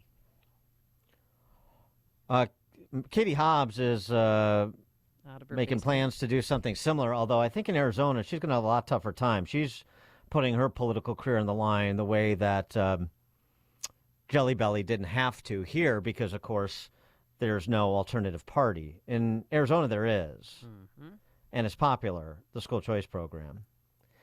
She's talking about school choice blowing a hole in the state budget and so on and so forth. So we need some more oversight of how taxpayer dollars are spent. No, you don't, actually. That's not the point of the scholarship program. The point of the scholarship program is you empower parents with resources, and then parents make the decisions in consultation with the schools of choice, the schools where their kids get in, whatever the case may be. And government is out of that business, being a hurdle between school and parent, and mostly, usually, particularly in the case of people like Katie Hobbs, being allied with the teachers union and the government school system, thus the impediment that they are trying to present. We'll see how that goes. That's a real opportunity for Republicans in Arizona to make hay of this in an election year. And this K through 12 issue, given how bad K through 12 education was performing pre-pandemic, and then what happened in terms of the stunting of kids' intellectual development, as so evidenced by test scores over the last couple of years. This even though it's not mainly a federal issue, of course, it's a state and local issue, this becomes a national issue. And I hope Republicans seize the opportunity in places like Arizona, these swing states, and nationally, Wisconsin, in a way that Republicans and school choice proponents in Chicago and Illinois chose not to. For more on all this, we're pleased to be joined by, someone from a state that is been a little bit more successful with this, and also really was the state that broke the seal on school choice back 33 years ago with Governor Tommy Thompson and a Democrat city councilwoman named Polly Williams. Or was she a state legislator? I can't remember. But anyway, C.J. Safer is the CEO of the Institute for Reforming Government in Wauwatosa, Wisconsin. He joins us now. C.J., thanks for being with us. Appreciate it. Good morning, Dan, Amy. How are we doing? Good. I mean, we're doing less well than you're doing in Wisconsin on this issue, obviously. But you wrote a good piece in the Wall Street Journal about just how school choice, and this is normally what happens in states. Illinois is the first ever, of course, that you have a school choice program. You build a constituency, and then it usually builds political power, and it stays. That's what's happened in Wisconsin and and every other school choice program. Not so in Illinois, but there was a move with Tony Evers being the governor there and a teachers union flack himself. There was a move from the teachers unions to try to rein in the school choice program in Wisconsin, and it failed. Tell us that story. Yeah, well, it starts with the Wisconsin State Supreme Court. We elect our justices. Mm-hmm. We have had a conservative majority of the state Supreme Court for about 15 years. And it's been, you talk about rhinos. We don't really have that in the state Supreme Court. We've had a state Supreme Court full of Scalias, if you will. And they were instrumental in following the Constitution and upholding the rule of law. What's happened in the last 3 or 4 years is, as Wisconsin's kind of unfortunately lurched to the left, we've lost control of the state Supreme Court. So the state Supreme Court, as of August of last year, is a liberal, I would say hard progressive majority. So with that flip in the state Supreme Court, there's been a ripple effect, a lot of litigation being discussed, a lot of litigation happening. Our maps for redistricting have been completely thrown out. And there was the unions that obviously saw this opportunity, which is, well, how can we really go after Wisconsin's school voucher programs, Wisconsin's independent public charter schools? And what they did in October, of course, your listeners will love this. There was a super PAC that was formed. For all the talk of dark money, the left formed a super PAC called the Minocqua Brewery Super PAC that raised money to essentially file a lawsuit against kids and students in the school choice programs. They filed a lawsuit in October of last year. The attorney for the case he said the quiet part out loud. He said in an interview that the lawsuit would, quote, kick out a bunch of low-income kids from schools, end quote. And it would jeopardize over 60,000 students who attend a charter school, who use a school voucher to attend a private school of their own choosing. The lawsuit was based upon, going right at the funding mechanisms, going right after some constitutional provisions on what they would say lack of oversight. And when it was filed in October, it was a huge deal because, they filed, the Super PAC filed it directly with the state Supreme Court. And you saw, immediately all these private school leaders, charter school leaders that a dark cloud was above them because they didn't know if they were going to be operating within 12 months. Because we have such a progressive Supreme Court, a lot of people thought that the programs were in real jeopardy. As they wrote in the Wall Street Journal piece that you mentioned, there was a huge backlash. The Wisconsin Institute for Law and Liberty, a public interest law firm here, they filed a brief on behalf of 22 different clients, parents, private school leaders, charter school leaders from all across the state. We interviewed a number of parents.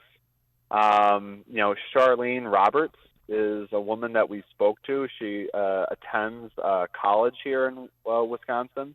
She attended a charter school in Milwaukee, and she was flat out that told us that this lawsuit would have prevented me from getting a good education. Because in Wisconsin, if you're not using school choice and you're in the urban areas, you're pushed, much like in Chicago, you're pushed into some of the worst schools in the state. But here's the thing that's curious about what happened on this with this lawsuit and this effort is, well, Tony Evers got reelected. The leftists won that latest state Supreme Court race that's throwing the electoral map into question, and among other things, including this. And so Ron Johnson barely won re-election. So you think like, well, wait a second, this topography in Wisconsin seems to be pretty favorable to the teachers unions on their core issues like eliminating competition, and yet it wasn't. So what's the underlying dynamic that explains how the left was unsuccessful here when they have been more successful than not at the ballot box statewide? Because you mentioned it at the beginning. With school choice in Wisconsin, we've had it for over 30 years. Now, the program has been expanded. Governor Walker expanded it outside of Milwaukee, into Racine, into Green Bay, into Beloit. But, it's a bit of a fabric of Wisconsin's K-12 education when you have over 60,000 students, parents that are exercising their freedom to choose a school that's best fit for their kids. They don't want to lose that. And I think, we've built up such a strong constituency that, we may have some issues of like, how do they vote? Why aren't Republicans grabbing more of them at the ballot box? But at least as far as when it comes to school choice, people don't want to see kids kicked out of schools. And there was a poll that was done by the State Chamber of Commerce that showed, even though Wisconsin is lurching to the left, 58% of Wisconsin voters would be less likely to support a Supreme Court justice who would vote to end school choice. And that's almost 60% of Wisconsin voters were disapproved of this lawsuit. And I think that, with all the media attention that this got, of course, the media very rarely depicts this issue fairly. That was really telling. And, when I just look at this, I just think that, this is an issue of freedom and an issue of giving kids a lifeline, a second lifeline to success and achievement. And I think a lot of voters just look at that as something that's just basic good public policy. And the longer that good public policy is entrenched, the harder it is to overturn. And that's what happened in December when the state Supreme Court rejected to even hear this case by the super PAC. Unanimously unsealed. They sent it back and just said, no, we're not going to hear the case. So the battle is always going to continue. The unions are not going to stop. They're going to figure out how to go at this a different way, probably more by death by 1,000 cuts. So but at least right now, we scored a major win. So what advice would you give to Arizona Republicans? Keep on fighting. But also, you want to make sure, Arizona's had school choice for some time too, but you got to get parents to have their voices heard. You got to have school leaders. and also teachers. We lose this teacher issue, not realizing that there's teachers that attend charter schools. There's teachers that attend private schools. And they work there. They're embedded into the community. And we have to have those voices that are the most prominent, because that's what's going to win the day. You have to amplify them. You have to you have to have them be the faces of a campaign to protect, to fight back, right? I mean, this is not like send them to the General Assembly or the state legislature to talk to some legislators behind closed doors. This is out public, in the public square, making the case, telling their stories. And a part of it in Wisconsin was, if this lawsuit was successful, 60,000 kids would have been forced back into the public schools. But there's not enough seats for these kids, and there's not enough seats. There's no, all the good public schools, some of them have admissions in Milwaukee, and the others have massive wait lists. I think this is why the most fascinating part of the last few months was, despite, as you mentioned, Governor Tony Evers being against school choice, he was silent on this lawsuit. His administration filed a brief actually agreeing with the Wisconsin Institute for Law and Liberty, saying, maybe you shouldn't hear this case. Senator Tammy Baldwin, who's up for re-election this year, was silent on the lawsuit. The Democratic leadership in the state capitol, also very silent on the lawsuit. I think this is something that's just not politically popular because it's been around for over 30 years. And it's working. CJ Safer is the CEO of the Institute for Reforming Government in Wauwatosa, Wisconsin. CJ, thanks for joining us. Appreciate it. Thank you. Have a great week. You too, and he joined us on our turnkey.pro answer line. Hear about the big stories of the day, then talk about them right here on Chicago's Morning Answer on AM 560. The Answer. Deck your home with Blinds.com. Blinds.com. DIY or let us install. Blinds.com. Free design consultation. Free. Plus free samples and free shipping. Free. Ho, ho, ho, ho. The holidays aren't over. Celebrate big savings at Blinds.com's biggest year-end blowout. They invented a better way to buy custom window treatments 100% online with upfront pricing, no showroom markups, or misleading quotes from pushy salespeople. Go right now to Blinds.com. Satisfaction guaranteed. Satisfaction guaranteed. Hurry to Blinds.com's biggest year-end blowout and save 40% site-wide. Get 40% off right now at Blinds.com. Rules and restrictions may apply.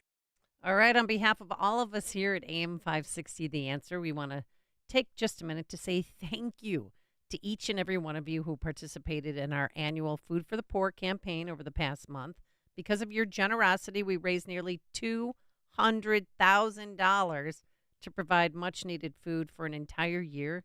Forget this, for close to 4,700 children in Latin America and the Caribbean. We especially want to thank the many business benefactors who supported the campaign, including SE Consultants, Applied Mechanical Sales, Reliable Plating, K&S Precision Metals, the list goes on and on, Grace Lutheran Church in Streamwood, CustomerConstructionSystems.com. This year, when you hear their commercials airing on the station, please support their business as a way of saying thank you to them for their generosity. And just because, folks, the Christmas season is over, that doesn't mean that the need has gone away. You can still make a tax-deductible gift of any amount to Food for the Poor by visiting 560theanswer.com/foodforthepoor. That's 560theanswer.com/foodforthepoor. And on behalf of all of us here at AM 560, The Answer and Food for the Poor, we thank you again for your generosity. It's Dr. David Kolbaba. With cold and flu season, now is the time to ensure you're building an effective immune system. Zinc is so critical for every function of your body, especially your immune defense. And there's no better way to check your zinc levels than our zinc tally test. First, we'll test you in our offices, and then you get to take your very own zinc tally test home with you, and once a week, watch your steady progress. Can't get to our offices for your first zinc tally test? No problem. We'll ship a kit to you. you. It's so fast and simple to use with quick results in just seconds, with you not having to pay for those blood tests to check for zinc deficiencies, which most of us probably are deficient. So call our Health Quest radio hotline at 800-794-1855 to order yours today. And listen to Health Quest Radio with me, Dr. David Kolbaba, this Saturday morning at 11. Call 800-794-1855. That's 800-794-1855. Imagine what your future looks like. Is the picture a little blurry?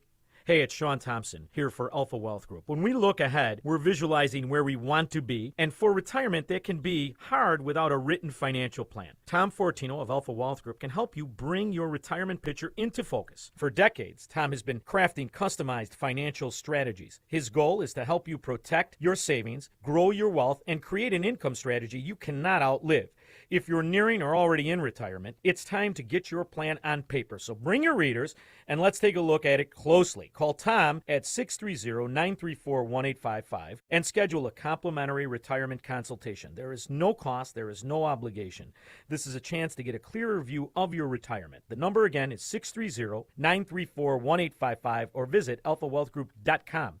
And listen to the Alpha Wealth Hour Saturday mornings right here on AM 560 The Answer. Advisory services through Retirement Wealth Advisors, LLC, and SEC Registered Investment Advisor. Insurance and annuities offered through Alpha Wealth Group, licensed in Illinois. AM 560 The Answer. Coming up on Chicago's Morning Answer. Does billionaire investor Bill Ackman have the right prescription for what ails Harvard and by extension higher ed? We'll start there with Will Riley, a poli-sci professor from Kentucky State University at 8:38. But now let's head into that newsroom. Here is Mike Scott. 27 degrees, partly to mostly sunny across the area. 8:31 is our time. The Department of Justice will sue the state of Texas over a new law that allows the prosecution and deportation of migrants entering the U.S. from Mexico. The White House expands by saying Republicans are the ones getting in the way of the president's border plan. A father and son in Texas have been charged in the killings of an 18-year-old pregnant woman who disappeared right before Christmas along with her boyfriend. Christopher, we believe, committed the murders of Matthew and Savannah, and then Ramon helped. San Antonio police say the couple was fatally shot over an apparent drug deal before their bodies were removed by the pair and then left in a car. Ford recalling more than 112,000 pickup trucks over concerns of rollaways with F-150s with tow packages.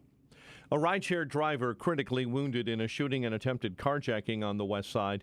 It occurred last night around 10 p.m. in the 900 block of North LeClaire. Suburban police continue investigating after 2 women were killed. One man later found dead in a park, and a 10-month-old was shot and grazed in Cicero on Tuesday night.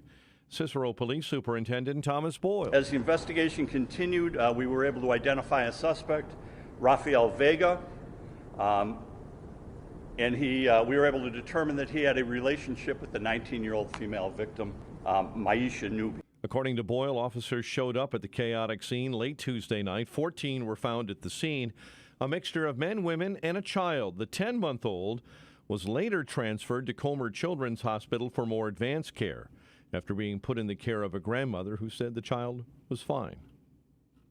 The state of Illinois is adding an intake center for migrants who cross the border illegally that are arriving in Chicago. The intake center will be located where the city is demanding charter buses drop off the migrants. Work also continues at taxpayer expense on a 220-person migrant shelter in the Little Village neighborhood. 35 for Julius Randle in the Knicks win over the Bulls, 116-110. Blackhawks are at Madison Square Garden tonight. They are looking to avoid their 4th straight loss against the Rangers. Pair of Bears players will head to Orlando for the Pro Bowl. Defensive end Montez Sweat and quarterback Jalen Johnson. College hoops, Bradley crushed Valparaiso while Loyola beat St. Louis 80-73.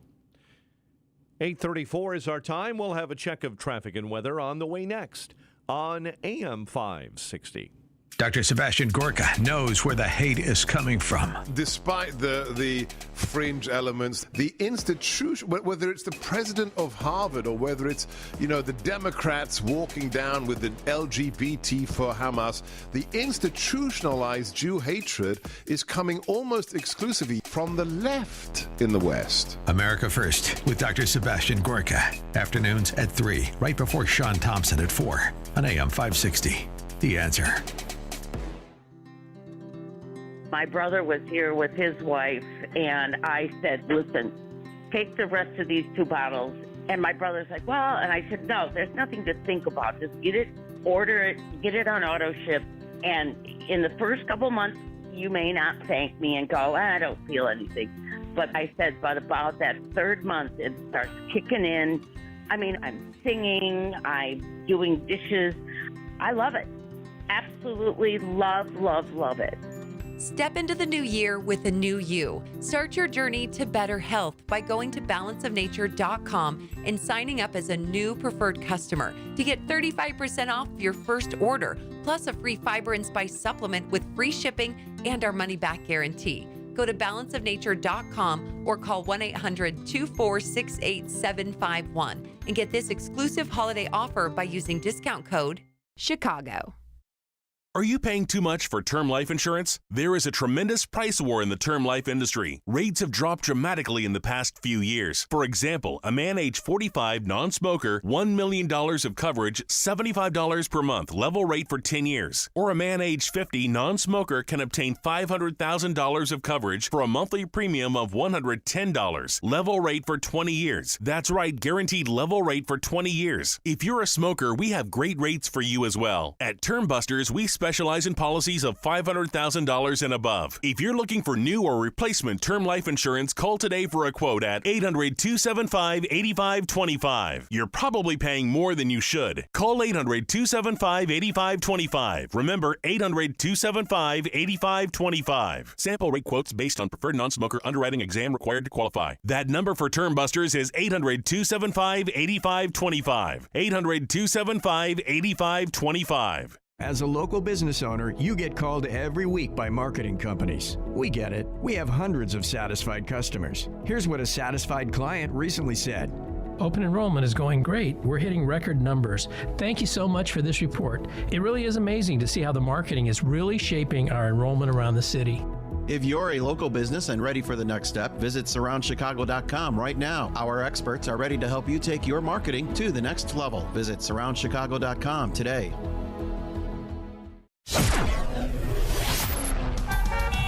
8:37. Let's get an update on the roads. Team Hochberg Traffic Center time is a service of Progressive Insurance. Progressive Commercial Insurance can protect your small business with over 30 coverage options. Get a quote in as little as 6 minutes at progressivecommercial.com. Discounts and coverage selections not available in all states or situations. Buffalo Grove commuters Aptekissick eastbound between Wyland and Industrial shut down completely due to a dump truck carrying a load of dirt. That dirt spilled and is partially spilled into westbound traffic now as well. Tri-State northbound between the Stevenson and 47th, you've got an accident being moved to the right shoulder right after the Hinsdale Oasis. Bishop Ford, an accident on the right shoulder inbound between 103rd and Michigan. Stevenson on the inbound side, an accident near the Tri-State involving a semi and a van. Chicago's Morning Answer continues next. AM 560 Weather Center forecast. Clouds giving way to afternoon sun and a high of 36. In fact, we're seeing some sun right now, partly cloudy skies, officially at O'Hare in 25. Your next news update at 9. Chicago's Morning Answer continues next on AM 560, The Answer. Now, from the Signature Bank Studios, this is Chicago's Morning Answer with Dan Proft and Amy Jacobson. Only the biggest stories, only the biggest guests, and only the biggest opinions. This is AM 560, The Answer. Top of the morning, Dan and Amy.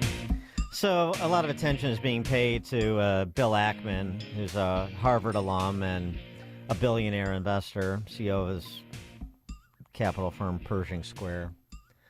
And he has been one of the more outspoken critics of Claudine Gay's testimony before that House committee, and then been beating the drum for her ouster. Now he's actually calling for those members of the board of the Harvard Corp, including the saintly Penny Pritzker, to step down as well. Anybody who supported Claudine Gay in the wake of her testimony and then the subsequent documentation of her failure to document the ideas of others. We call that plagiarism. So he wrote this 4,000-word post on Twitter that turned into a op-ed at the Free Press, Barry Weiss's outfit. I gotta say, I'm unimpressed. We're supposed to be hailing this. Oh, the scales have fallen from the eyes of another billionaire. I mean, shame on him for being so ignorant, which he sort of concedes in his piece about what was happening in his alma mater for all this time. He feigns, or I shouldn't say feigns because I don't know. He claims to also be ignorant about what DEI meant. All this time, up until a month ago, all the ink that was spilled on DEI for many years. You're not familiar with Larry Fink at BlackRock and all these other purveyors of DEI? What's going on in corporate boardrooms? I mean, this is your bailiwick. This is your universe. Forget the university system. You had no idea, and you gave it no reflection, connecting dots, and all of a sudden, I mean, stuff that we knew right away. Years ago, his piece, the E in DEI or DI stands for equity, which is a quality of outcome, not a quality of opportunity. Oh, really? You don't say, Bill. Honestly, I know we're supposed to give enough room for people to come over to our side, but make sure you're not inviting an enemy inside the perimeter because they're saying some of the right things now. And let me give you an example why I don't trust Bill Ackman, who was die-addled. I've always been, he goes on, I've always been a supporter of diversity. Who isn't?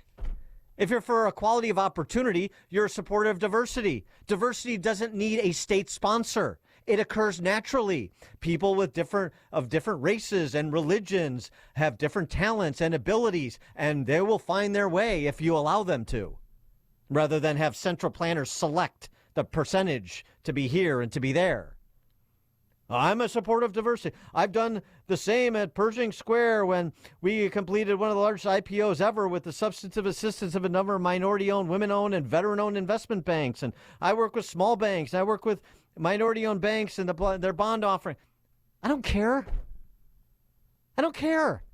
I'm a supporter of our friend Robert Blackwell's perspective.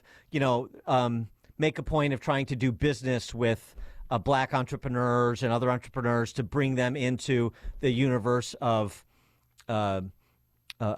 free enterprise and expand the support for the free enterprise system. That makes sense. I agree. I mean, but he's always, merit-based, qualified. Yeah, of course. Sure, no problem. Absolutely. But, if you're going to make a point, then just make the point. You don't have to then sort of reflexively and defensively credentialize yourself as, it's basically saying, I'm not a white supremacist, I'm not a conservative, which is, those two phrases are synonymous to the Harvard set, the Ivy League set. I've done good. Don't come after me.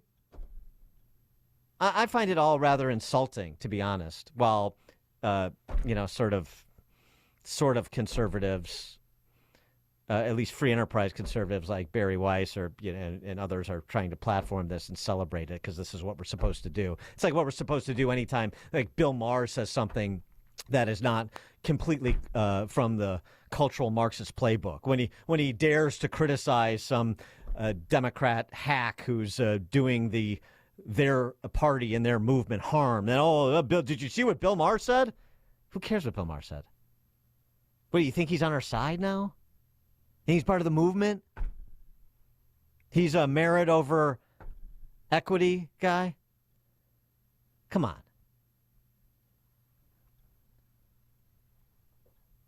In another circumstance, and maybe with a little bit of time removed, you'll hear Bill Ackman compliment Mara Gay.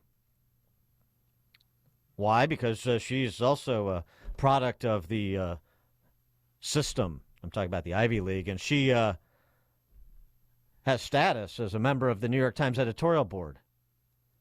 And listen to what this person of status and the properly credentialed, listen to the quality of her thinking. Her, Mara Gay, on Claudine Gay's ouster. No relation, I don't think. The thing that really disturbs me is the unrelenting campaign from the right and from some conservative activists to slander, discredit, and ultimately, I guess, somebody used the phrase, we've claimed a scalp, I think, on social media, to essentially unseat Gay and other presidents as well, when they don't like, not just the handling of the horrific attacks on Israel on October 7th, the way that was handled on campus, but really anything else that they don't like about not just these presidents, but actually what they would call wokeism on campus. So this is really an attack on academic freedom. It's an attack on people who are pluralists and believe that you should bring people from all over the world together of diverse backgrounds, and that you actually have more scholarly rigor and more value can be brought by having people from different backgrounds. This is an attack on diversity. This is an attack on multiculturalism and on many of the values that a lot of us hold dear. And in fact, anybody really who is around my age in their 30s who went to any major public university or private university in this country, these are values that are very important. And I think exactly. Yeah, any person in their 30s who went to a big public university or a private university like I did, these are our values. Exactly, that's the problem. Academic, this is all Orwellian speak or newspeak. This is academic freedom is a feature of wokeism. Wokeism stamps out academic freedom. Talking about diversity at Harvard, where they just got excoriated for their racist admissions policy, manipulating the character scores of Asians to reduce the Asian population among their student body. Please. For more on all this, pleased to be joined by Professor Will Riley, Associate Professor Poli-Sci, Kentucky State University, author of Hate Crime Hoax, How the Left is Selling a Fake Race War. Will, thanks for joining us. Appreciate it. Always good to be on the show.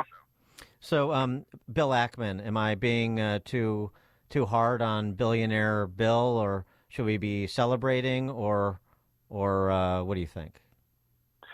No, I think your take's about right. I call this normie lag, where something that's been discussed between, actual quote-unquote intellectual dark web types, quote-unquote dissident right people, even real SJWs online for 2 or 3 years, like maybe the COVID vaccine didn't work perfectly, suddenly kind of pops up into the public mainstream. And you're exactly right. Like, there are these outlets that kind of feed that out there to tell people that they can say it now. So I actually like Bill Maher a lot.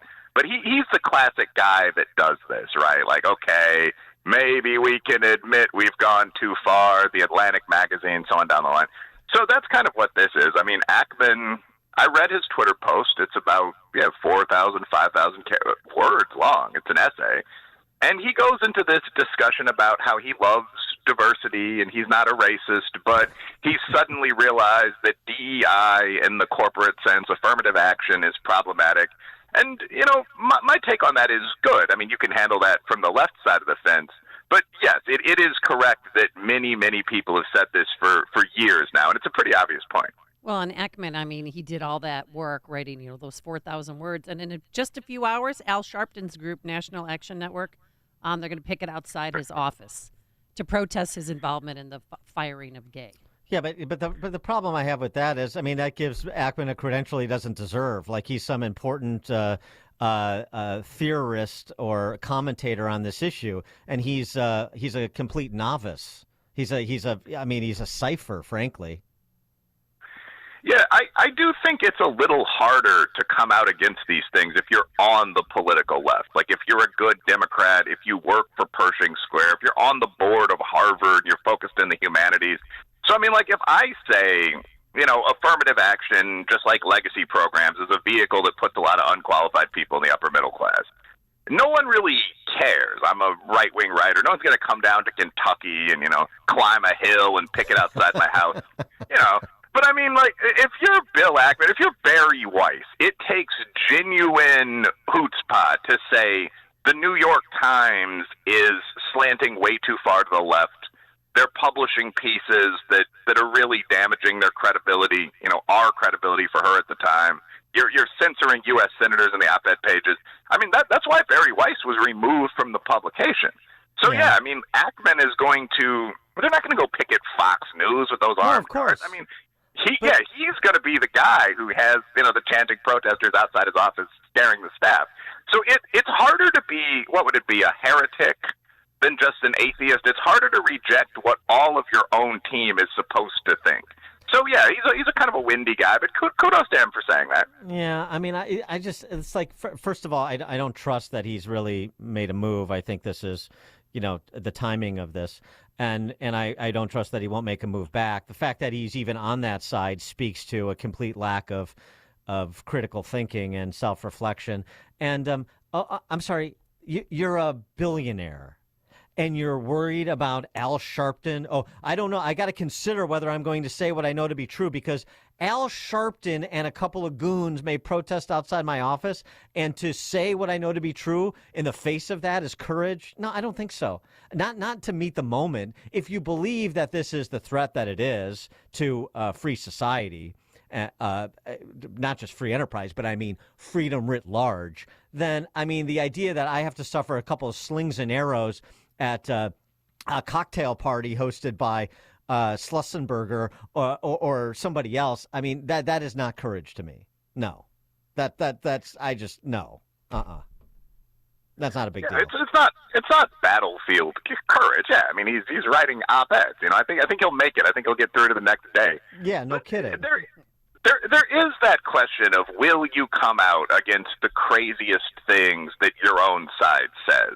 And you see these internal debates within the right, too, where there'll be violent rage because someone printed a calendar full of attractive conservative women.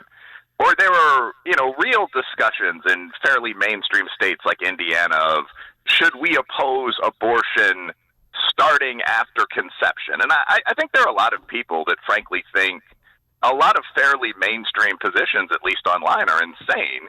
There's just some reluctance about saying that, and then arguing with people all day for the next 3 weeks. Like, I've had that experience. It wastes the time that I would use to make fun of your right. Yeah. So Ackman is doing that on his side, but yes, it is absolutely legitimate to notice that for 3 or 4 years, half of the country and most of the right has been making these obvious points. Like the idea of equity promoted by Ibram Kendi means proportional representation of every race and sex group in every job, regardless of how qualified they are. And that's absolutely crazy. When you look at like the search of the Marines for female officers, or there's a 150 black to white SAT gap, we are closing that a little bit. But when you look at the Ivy League looking for professors, I mean, the things that people have been saying are mandatory are nuts and impossible. And, yeah, there's been a lot of ostriching about that throughout the American upper middle class. Like, everything BLM said was crazy. Most of Harvard's institutional goals, they want, 12% black professors by the end of this decade, are nuts. So, it's good people are noticing this now, but it's been out there for a while. Right, and I mean, this is all while, Ibram Kendi was giving $50,000 speeches at their universities, and Ta-Nehisi Coates was winning book prizes and so on and so forth. I mean, it's not like this sprang up out of nowhere. And as you say, people weren't connecting the dots. I guess that's just my frustration. But I wonder if you think that, setting all that aside, that there is a real coming to a recognition that it's safer to come out and say the things that are obvious, like Ackman is, or if this is a moment that will quickly pass once things calm down in Cambridge. Well, I think there are a couple levels there. So first of all, something important that you just hit on is that everyone knows at some level that the extreme woke claims, like all of society today in the affirmative action era is set up to oppress black people, are crazy. Almost everyone knows that at some level. I mean, I asked one of the basic questions about kind of the trans rights push on social media a couple months ago, and the question was just, are there women that have penises? And this is totally anonymous, and I'm a social scientist, so I linked to SurveyMonkey, and I just genuinely asked. Yeah. And I was curious what people would say, because I have kind of a quote-unquote bro audience, but all of those people's, feminist girlfriends and current wives and so on followed the page as well. So I thought I'd get maybe 30%, yes, they do, the trans women are women. And in fact, the vote was, there's something like 10,000 votes, and the vote was 98-2, no to yes. So I think most people understand what biological sex is. I think most people know the old race wars, or 1954, 60, 70 years in the past. It's just kind of awkward to say that if you're on the political left, if you live in a big city. So, yeah, but now there is considerably more room to do that with all of these obvious normal people, Chris Rufo, James Lindsay, sometimes Maher himself making these points. So you're going to see more people come kind of like sneaking out and going, yeah, this has gotten a little crazy. And to me, kind of last point, but I do think the Israel-Hamas war was a real breaking point for a lot of people. And by no means just Jewish Americans, or by no means just the alumni of a particular college. But people were looking at some of these universities. Gas the Jews happened in Sydney. But you're seeing students walk around with keffiyehs on, chanting from the river to the sea. Everyone knows what actually happened during the October 7th massacre. So a lot of people kind of realize, okay, this is crazy. Like, we're paying $80,000 a year for Johnny to go here, and they're actually cheering for terrorists. Like, we've got to crack down on this. It isn't funny anymore, and I think that's where we are right now. Will Riley, Associate Professor at Poli-Sci, Kentucky State University, author of Hate Crime Hoax, How the Left is Selling a Fake Race War.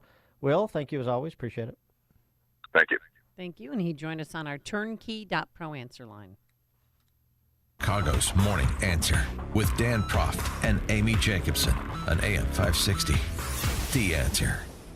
45 years ago, I started Permaseal Basement Systems working out of my apartment and F-150 pickup truck.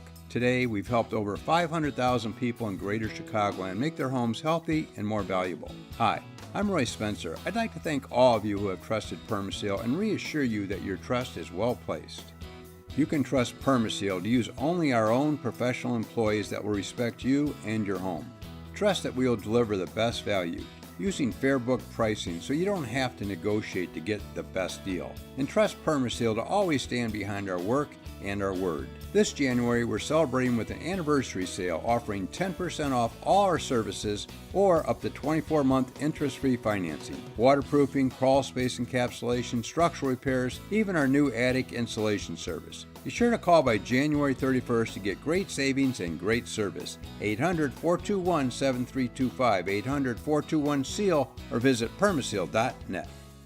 This is a special alert to all Americans who own a vehicle with less than 200,000 miles with an auto warranty about to expire or with no warranty coverage at all. Due to a decline in the economy, CarShield is announcing a low-cost month-to-month vehicle protection plan that is now available to the public to save any driver out-of-pocket expenses on future auto repairs. Call now to find out how you can pay almost nothing for covered auto repairs. Yes, you heard that correctly. Pay almost nothing for covered auto repairs. An open phone line has been established for all drivers to call for a free quick quote. Call 800-353-2973 now. Drivers who are covered will not have to pay for covered repairs again. This protection plan is at an all-time low. Additionally, drivers who activate this vehicle protection today will also receive free roadside assistance, free towing, and car rental options at no additional cost. Call us for your free quick quote today. 800-353-2973. That's 800-353-2973. What do you have to lose? Call 800-353-2973. Again, 800-353-2973. AM 560, The Answer. Oh my gosh. All right. Governor Pritzker just tweeted that we gained population in prior decades, contrary to reported declines. I mean, the math don't lie. All right. And apparently the Census Bureau does. Yes, it sure does. All right. Thanks so much to Justin Kosick, our technical producer, and Quinn McCarthy, our executive producer. We're back here bright and early tomorrow morning at 5 a.m. Now into the newsroom we go. Here is Mike Scott. A trial date set for Michael Madigan delayed, though, for 6 months. And Walgreens cuts their quarterly dividend to get more cash. Last night, the Bulls fell apart in the second half in a loss, and WIND, Chicago News Time. The U.S. goes on the attack in Iraq. I'm Dave Anthony, Fox News, killing a high-ranking militia commander after all the recent attacks in Iraq and Syria targeting American forces. We cannot confirm whether it was a drone strike or an airstrike, but apparently it didn't hit a building, a headquarters, as was earlier reported. It actually hit a vehicle with this individual in the echelon of an Iranian-backed militia. That's Fox's Greg Palcott. Now, Iran has warned that it will retaliate against whoever killed 84 people at a ceremony honoring the late general the U.S. took out in a drone strike 4 years ago. House Republicans keep demanding border policy changes after a record surge of illegal immigration. They have a solution in H.R. 2 that's sitting in the Senate waiting on passage that would solve this problem, yet they're asking for more money to do more of the same, and Republicans won't do that. Congresswoman Erin Houchin tells Fox while dozens of GOP lawmakers were visiting the border in Texas yesterday, they saw 20 migrants cross illegally. Fox's Bill Malugins in Eagle Pass and reports the Justice Department has sued Texas to block a law set to go into effect in March, which would allow Texas law enforcement to arrest, jail, and potentially deport anybody who crosses into Texas illegally. The feds say it's unconstitutional and it has to be blocked. Here's part of their lawsuit, which reads in part, quote, Texas cannot run its own immigration system. Its efforts through SB 4 intrude on the federal government's exclusive authority. Former President Clinton's name, as expected, among the nearly 200 people listed in newly released court documents in a case related to victims of Jeffrey Epstein, who committed suicide before going on trial for sex trafficking. The former President Bill Clinton